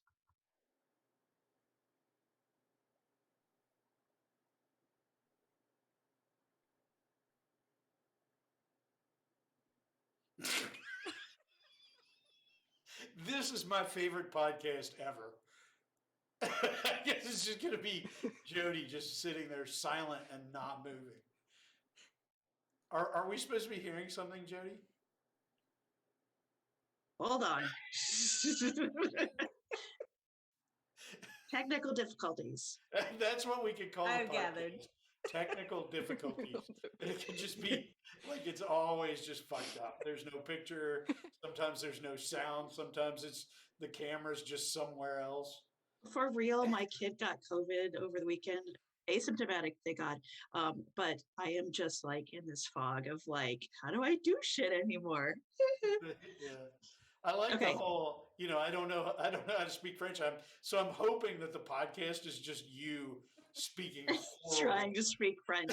Yes, that is a much better idea than what I came up with, So honestly. this week, I'm going to speak I'm going to speak Quebecois dialect. Okay. I haven't just shared the audio before. So the Windows Media Player, if it comes up as an option, is the one that I should click instead of screen. Yeah. Bring up screen share, and then over in the lower left, make sure you've ticked the tick box that says share sound. Okay. Okay, and then click the window that's the media player that you want us to hear. Okay, I think I'm good to go. I know how to do shit now. Okay. Sorry for all that.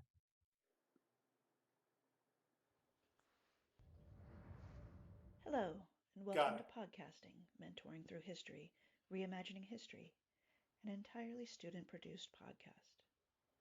This week's episode introduces you to Natalie Zeman Davis, The Return of Martin Guerre, and Davis's reimagining of history. Publishing The Return of Martin Guerre in 1983, Natalie Zeman Davis emerged on the historical scholar scene at a time when women historians were few and far between. The fact that her style of narrative history entered into a largely scientific field of history, focused on great men, great events, and concrete archives, brought the condemnation of her methods.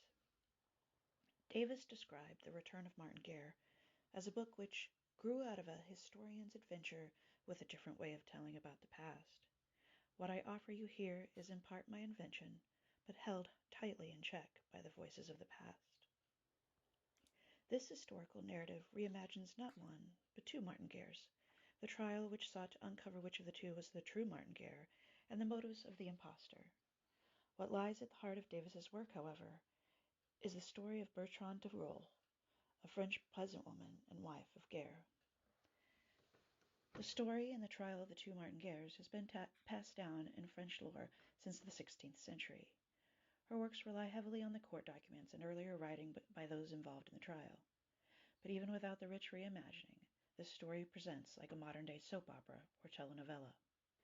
The film version of The Return of Martin Guerre was released around the same time as Davis's book, and she was, in fact, an historical consultant on the film.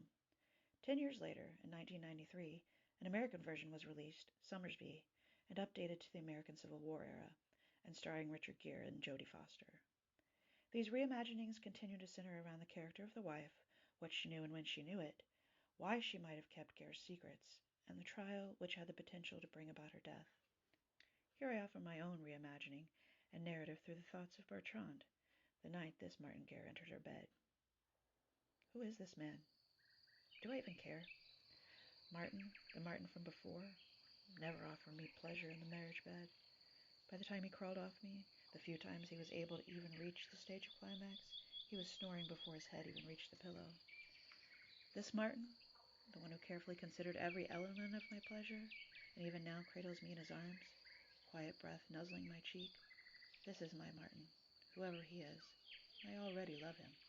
The townspeople will accept him as Martin. It has been years since they set eyes upon him. If I play my part convincingly, there will be no need to challenge his identity. That Martin, the Martin from before, the one who left this life, was a Martin I never chose.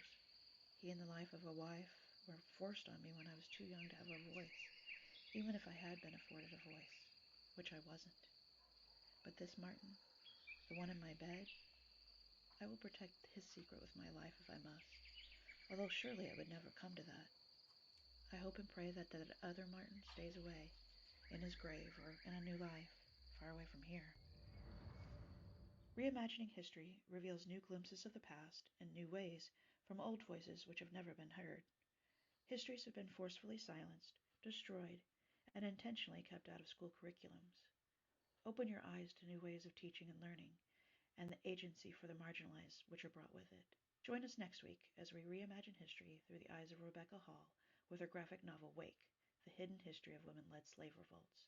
Thank you for joining us for podcasting, Mentoring Through History.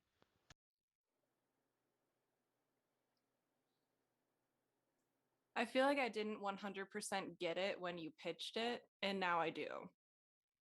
And I like it.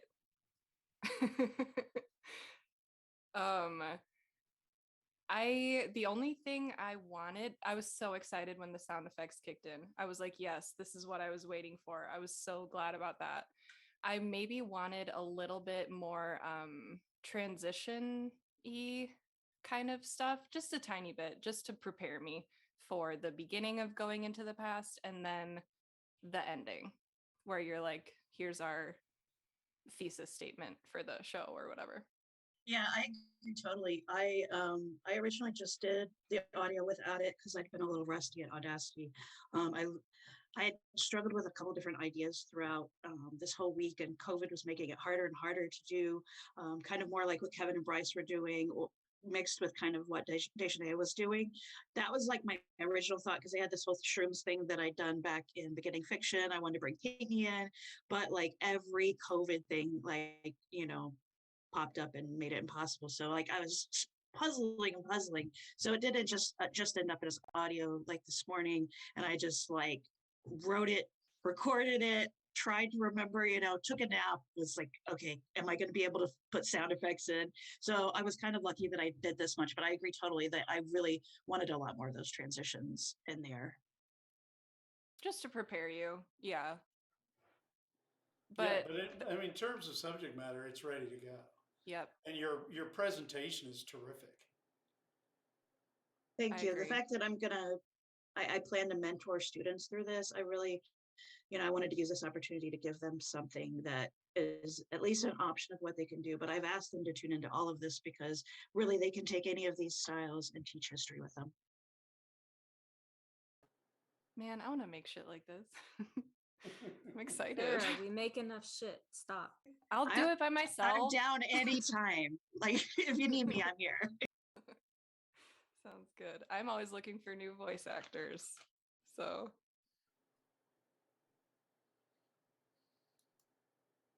What we're gonna do, we'll have you all back when we're doing our thing on AI voices too, because that's going to be one way to get around needing so many voice actors is to that you're gonna be able to use AI voices.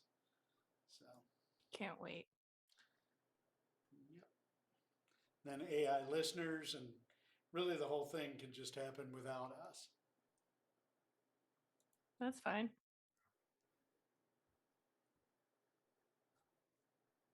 As somebody in the performance Hi. field, I would kind of I wanted to do some fiction thing. Pardon? Am I okay?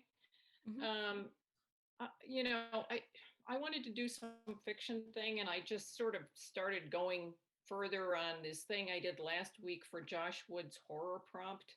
So it may seem a little random. It is, in fact, a bit random. I seem to spend all my time trying to write something, failing, and then not having any decent audio either. But I have a little audio. I recorded a little stuff. It's pretty primitive. Sorry, everyone. I guess I'll just try to do it. I'm embarrassed to bring this up, especially when people like you guys who have sound effects and know how to do things, do them. Let's see if I can do it. I didn't see a share audio button. Should I go back? Yeah, go back one step, and then, but you're on a Mac, right? Yeah. I don't know. I mean, guess I could. maybe it's different, but just hit share screen and then look at the lower left corner, and there should be two little tick boxes, one for share video and one for share sound. Well, it just started playing, and let's see if we can hear it. I'll try.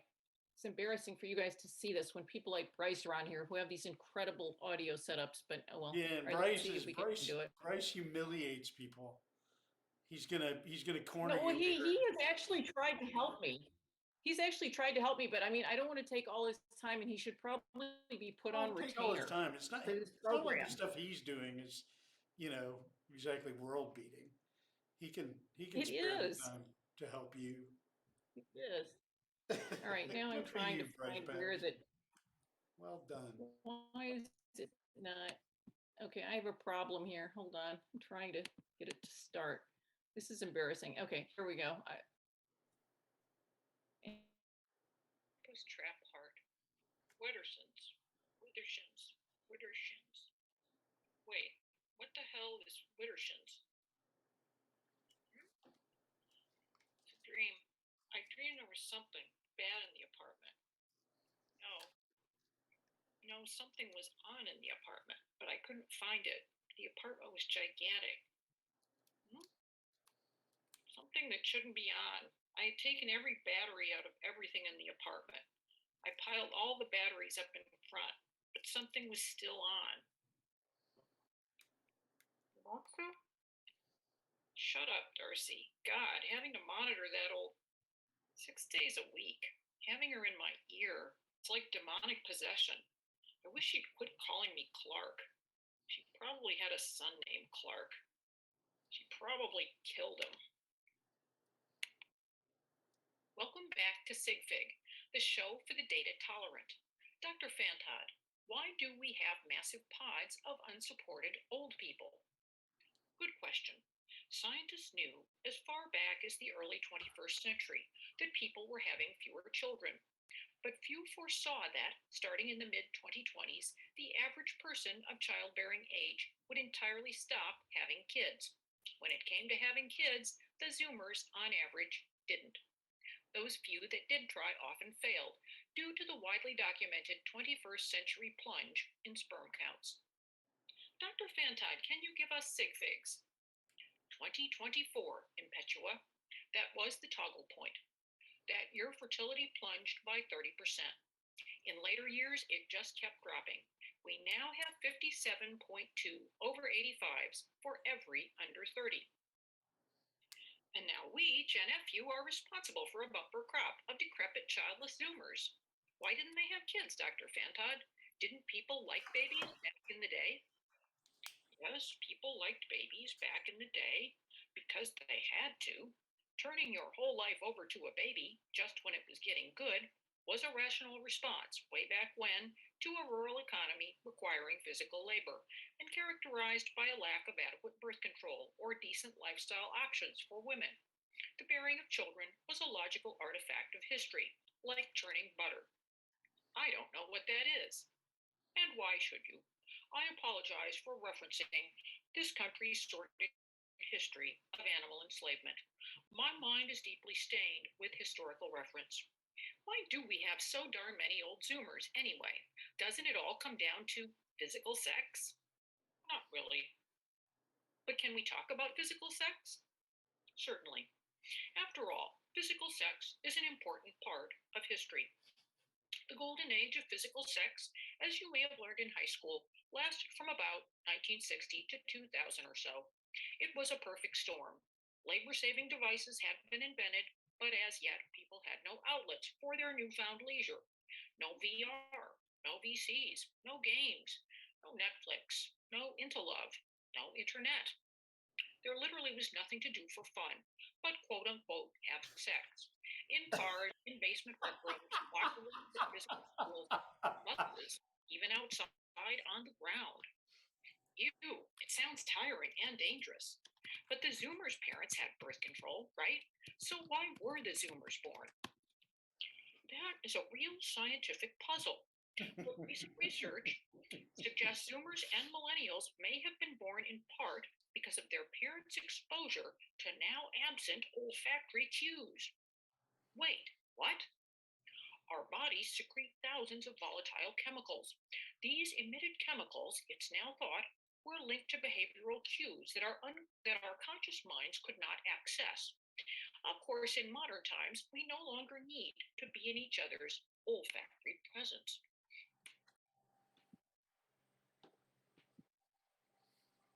That's it, you guys. That's as far as I got. I liked it. I wanted to other scenes, but it just takes me too long. Anyway, sorry. Do you feel like you have to completely write out like every word you're going to say before you can record? Is that like what's holding you up? Well, it's yeah, number one, yeah, but number two, just writing them out. I mean, it's like incredibly time consuming. You know, I mean, Can Greg play the doctor? yeah, I mean, yeah, actually, I would like to get some people. I'd like to get some people to read these parts because there's like so many other parts that would be fun to put in. I feel like I spent a lot of time this week reading obscure stuff about artificial skin and haptics that never made it into it, but maybe could if I really stuck with the thing, you know? Yeah, I always fall down the research rabbit That hole. sounds like one of Salam's seasons. Is yes. Artificial skin and haptics. Yeah. She's gonna come in with like artificial skin grafts and oh my god. Then she'll go to an expert halfway through the season. Doc, this it feels like it's not working. Oh no. I really think like heavy equipment. I think that's season 2. It's like heavy machinery. Yeah, exactly. Like driving the like a scream of a 60-ton Caterpillar. Forklift. Yeah, well, I mean that's I think it's a good drama. Like, and and what Bryce says about just pan one of them left and one of them right, not all the way, right? But but slightly, like that right there will give us which is which, and it just makes it more dynamic. Yeah. So that's just a real simple technical fix. Yeah. But yeah, I don't see a problem. You all are so tentative about your own work. I mean, I really like, you say stuff like, "Oh, I'm embarrassed," or "This isn't ready," or whatever. I'm like, I don't, you should see the bullshit I foist onto the world. I'm like, I don't know. Does this make any sense? I don't fucking know. I don't know what people will like. Like, I remember when my kids were in middle school and they were doing, I guess it was Minecraft, and it was like heavily pixelated.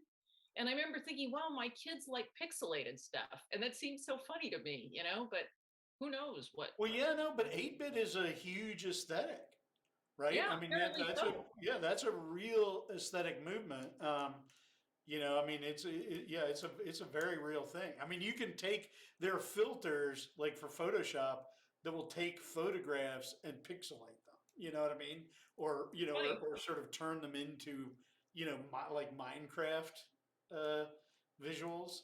Which to me, I agree. Kind of Like like I the was so Renaissance glad when we fair. got out of like 8-bit graphics. So, but no, the kids love it.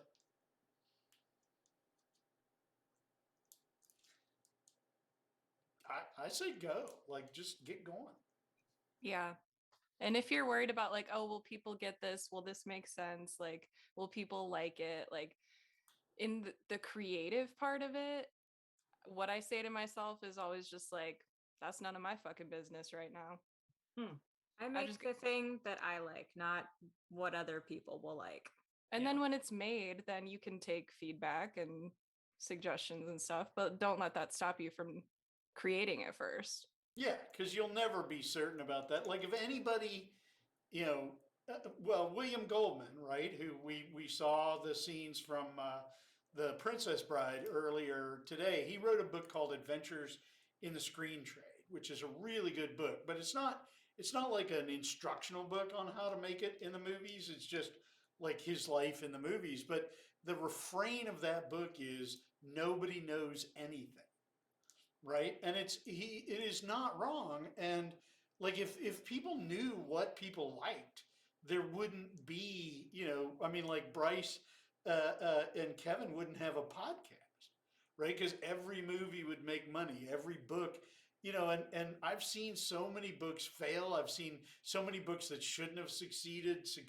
I've seen, I mean, it's just, there's really no way to predict it.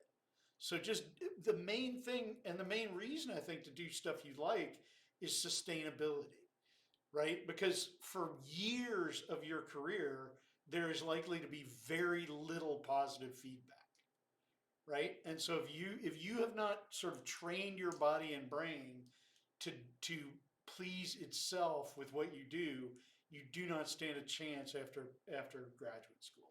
And almost no one is still productive creatively after graduate school. Right? I mean, from y'all's classes, who else is still like, actively working? There may be more from your all's years. Mandy, obviously. Yeah, well, Mandy. I mean, Mandy's she's just kind like of an outlier. yeah, Jesus Christ, she scares me to death. I know Bo has a podcast. Okay, well, we're not going to talk about The fact that we are only coming up with like 2 names is very sad. Yeah, I can't think of anybody right. Like else. I'm not, and people think I'm like scaremongering or being mad, at my graduate students. So it's like I understand not having a creative life, right? Like it makes perfect sense to me. How many of us would just be happier, and our families would all be happier. You know what I mean? Chris would be like, "Oh, come on, Sarah, don't stop." But then he'd be like, he'd be with his friends. They'd be like, "Is she finally stopping?" Whew, right. Yeah. Right. Right, but so it's not that I'm mad. It's that like I feel end up feeling really bad because I'm like, why am I encouraging people to waste years of their lives at something they're going to stop the minute I'm not yelling at them, right? So is that everybody? Was that really everybody? Well, wait a second here. All right. We'll give Maggie another chance. Did you do anything in the meantime? Me? No, Yeah. I was paying attention to everyone else's podcast. Okay. I just, I thought maybe you would come back and I redeem can make something up. yourself. Well, that's really what we're all doing. Well, what do you want to do? She is on Spotlight. You've got your something's messed up about your display, Jody. I've definitely spotlighted. Yeah, I feel like you have the There. wrong view selected. Yeah. But here we go. So I'm gonna really emphasize it. Oh no. What am I supposed to be doing right now? That's Panicking. it's a great question, but you are streaming live out to the universe Oh, God. right now. And you're the only thing people can see on our Twitch stream. Oh, I'm really sorry about that. Improv, baby, improv. I'm so uncomfortable. You're uncomfortable. These are the moments that Pinckney lives for. I am also. That is literally Peripheral anxiety. what I live for. You will feast on this for many moons.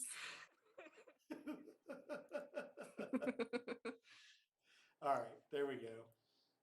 Okay, well, it's 8:25. Is there are there? This seemed this seemed monstrously successful to me, to be honest. Like, there's not a one of these that I just think, okay, loser. You know, I mean, I mean, except for Saints and Witches, that one I'm in. That's well, fair. I mean, Yeah, it should have ended 2 years ago. I mean, different. But no. These, I mean, these should all be on the air next week. Like, don't wait. Don't wait for things to be right. Don't wait, until you know enough to do it correctly. Don't wait until you have the talent lined up, because that shit will never happen. It will never be the right moment to start a podcast or, publish a book or make a game. 3, I Three. think. And that sustained us for A month and a half. I thought it was longer than that. They got drunk a lot in the early days, and had We to go, really did. okay, No, we're just it going was to put up one of a our month and a half pins. worth of episodes, and Right. we had it for almost a year before Yeah. we used them. We did pretty good, I feel like, for being in like a pandemic. Yeah, we did a So, pretty good job. yeah. But speaking of being ready, like whenever Sarah pitched the podcast to me, I didn't feel prepped at all to do something like this. I'm like, I got to think about it. Like, I got to come at it from a couple of angles. I'm not sure if I'm enough of an expert on this subject. And Sarah's like, my apartment, I'm making sangria. We're doing this. I'm like, I guess a sink or swim. It's 2 years later and we swam, I guess. Yeah, right, exactly. And if you hadn't, you'd have started something else. Right. Right? Like, it's not like, oh my God, my podcast didn't work. My life is over. Right. We had nothing to lose. Yeah, That's what you got nothing to lose. Yeah. You're graduate students, for God's sake. Like, you are on the edge of non-existence. Like, there Literally. is you're teetering at the edge of utter obscurity. I also think it's good to have a project that's ongoing while you're still in grad school, to then come out of grad school and continue the project. It's much easier than you starting have from to. scratch. Don't regard grad school as practice and, I'll start my thing after I get out of grad school, after I've You learned won't. everything I need to know and I have my degree. It just won't happen. Right. Like, have something up and running before you leave, right? And something you're committed to and that you have an audience for. Doesn't have to be a big audience, right? I mean, what is it? The Man for All Seasons, right? And Thomas Moore's talking to Richard Rich, and he says, and Richard wants to be famous. Richard Rich wants to be famous and powerful, and Moore says something like, you could be a teacher and a very fine one. And Richard Rich says, but if I was, who would know it? And Moore's answer is your pupils, your friends, God. Not a bad public, that. Yeah. And I love that line. Not a bad public, that. Right? I mean, it's fine if you have a small audience or if you know everyone in your audience. I mean, I love that kind of entertainment. I love nothing better than to, for instance, have my daughter sing just for me. You know what I mean? No, it's not. It's not. Carnegie Hall or whatever. But it's so thrilling to have someone make art like live for you. And so it's, don't worry about the size of the audience, but have an audience, and have an audience that expects to see things from you on a regular basis, and that will increase your chances of having a continuing creative life after you leave this place by a huge amount. With that, can I make a quick plug for performance? My husband Are you is asking if you can? No. Well, of course, my my husband is in Death Trap with Stage Company, and he is playing an eccentric, homicidal playwright. So I figured that would be up a few of our So alleys. really, the part Greg should play. If I want to know Greg now, I mean, I really do, but it's this weekend. You really do want to know Greg. Greg is a very special individual. We'll have Greg visit the class, and really, it'll Nice. just be like being Greg. We won't even have him give a craft talk. We'll just have him say crazy shit. He is a celebrity. He's a very natural celebrity. So, and he comes to us via Josh Woods. He was a student of Josh's as an undergraduate. Okay, well, very good. Let's kind of one last thing here. There we go. We'll just finish up. This is like, right. This is the end image of a Actually, scene. I want to put something in. Can I say something? Please. Since we're plugging things. So I was trying to do some podcast stuff on this story I wrote for Raf's class last semester, and it had to do with a ukulele player. And I found a ukulele player who was really good. So if anyone needs a ukulele player, her name is Emily Antonacci. That's one of those things. Very specific. Never Play happened. banjolele. If anyone needs a ukulele player, that has never occurred in the history of the world. She's a real musician.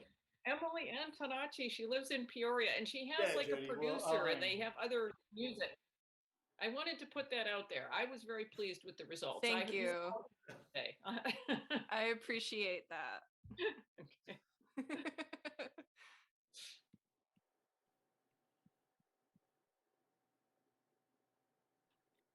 Can we end the meeting now? Do it. Do something. Just do it. Yeah, you're fine.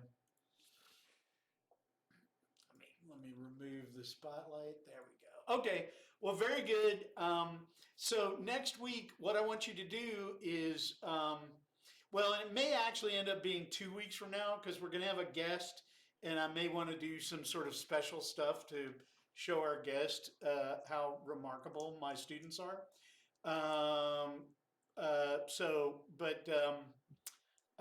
But anyway, either for a week from tonight or for 2 weeks from tonight, because we may do like a lab night a week from tonight. Develop those scenes, and you can either develop the scenes you worked on tonight, or you can do something new. But I want you really explicitly. I want you to work very explicitly, even at the cost of, or the feeling of organic creation or whatever. Like anytime you're practicing a new structure, it's going to feel very crunchy the first few times you do it. It's going to be like, oh, this is weird. I always write on instinct, but it'll become instinct, right? Creating a scene. I did as you probably guessed, I did the, Sarah and Liz, I did the Princess Bride scene talk tonight. So It's my favorite. It lecture. works, right? Like it just works. And it means that you've always got a scene. Like it may not be a great scene, but like a not great scene that works structurally is better than great writing that has no structure. Right? I mean, I know many, many people, and I've said this before, who don't write as well as you do as an artistic matter, right? As most of the people in this room do, who make lots and lots of money because they're excellent at structure. And the things that they write feel like stories. right? And people will pay you huge amounts of money to be able to do that, to make people feel like they have read something that was a story. And this structure will allow you to know that you're doing that, right? And it's nice to know you've created something that has a place in a narrative, right? Because usually when we don't know anything about structure, it's like most graduate students have no idea why what they write succeeds or doesn't succeed, right? And it's just like, and something succeeds and you kind of try to do the same thing again next time. And everybody's like, what the fuck is this? This is stupid. And it feels to you like you did exactly the same thing. Well, the reason it's not succeeding is because it doesn't flick the switches in the brain that tell us we've been engaged in a narrative, right? And if you do this, it always will flick those switches. So I want you to be really explicit about it. And after you've read, when I say, okay, what are the 5 moments, right? What's the attitude at the beginning? What's the attitude at the end? And what are the moments of action in the scene in between those 2 moments that moderate the character's standing, right? That moderate the character's situation or feeling, right? What are those moments absolutely specifically, and how are they embodied in the character in a way that we will inescapably mirror them in our own physical selves? Okay, that's what. And go ahead and get to work on it. I'll let you know before the end of this week whether we're going to meet in person or do something a little bit different to kind of show off. Or maybe this will be enough to show off. Okay? All right. Yeah, let's just do it. We'll just count on doing this next week after that craft talk. But my friend Holly Martin will be giving you a craft talk. So true. That's exactly right. We'll have to figure out. You can just come in cloaked in darkness. Okay, very good. Thank you. I thoroughly enjoyed hearing your work tonight, and we'll see you next week.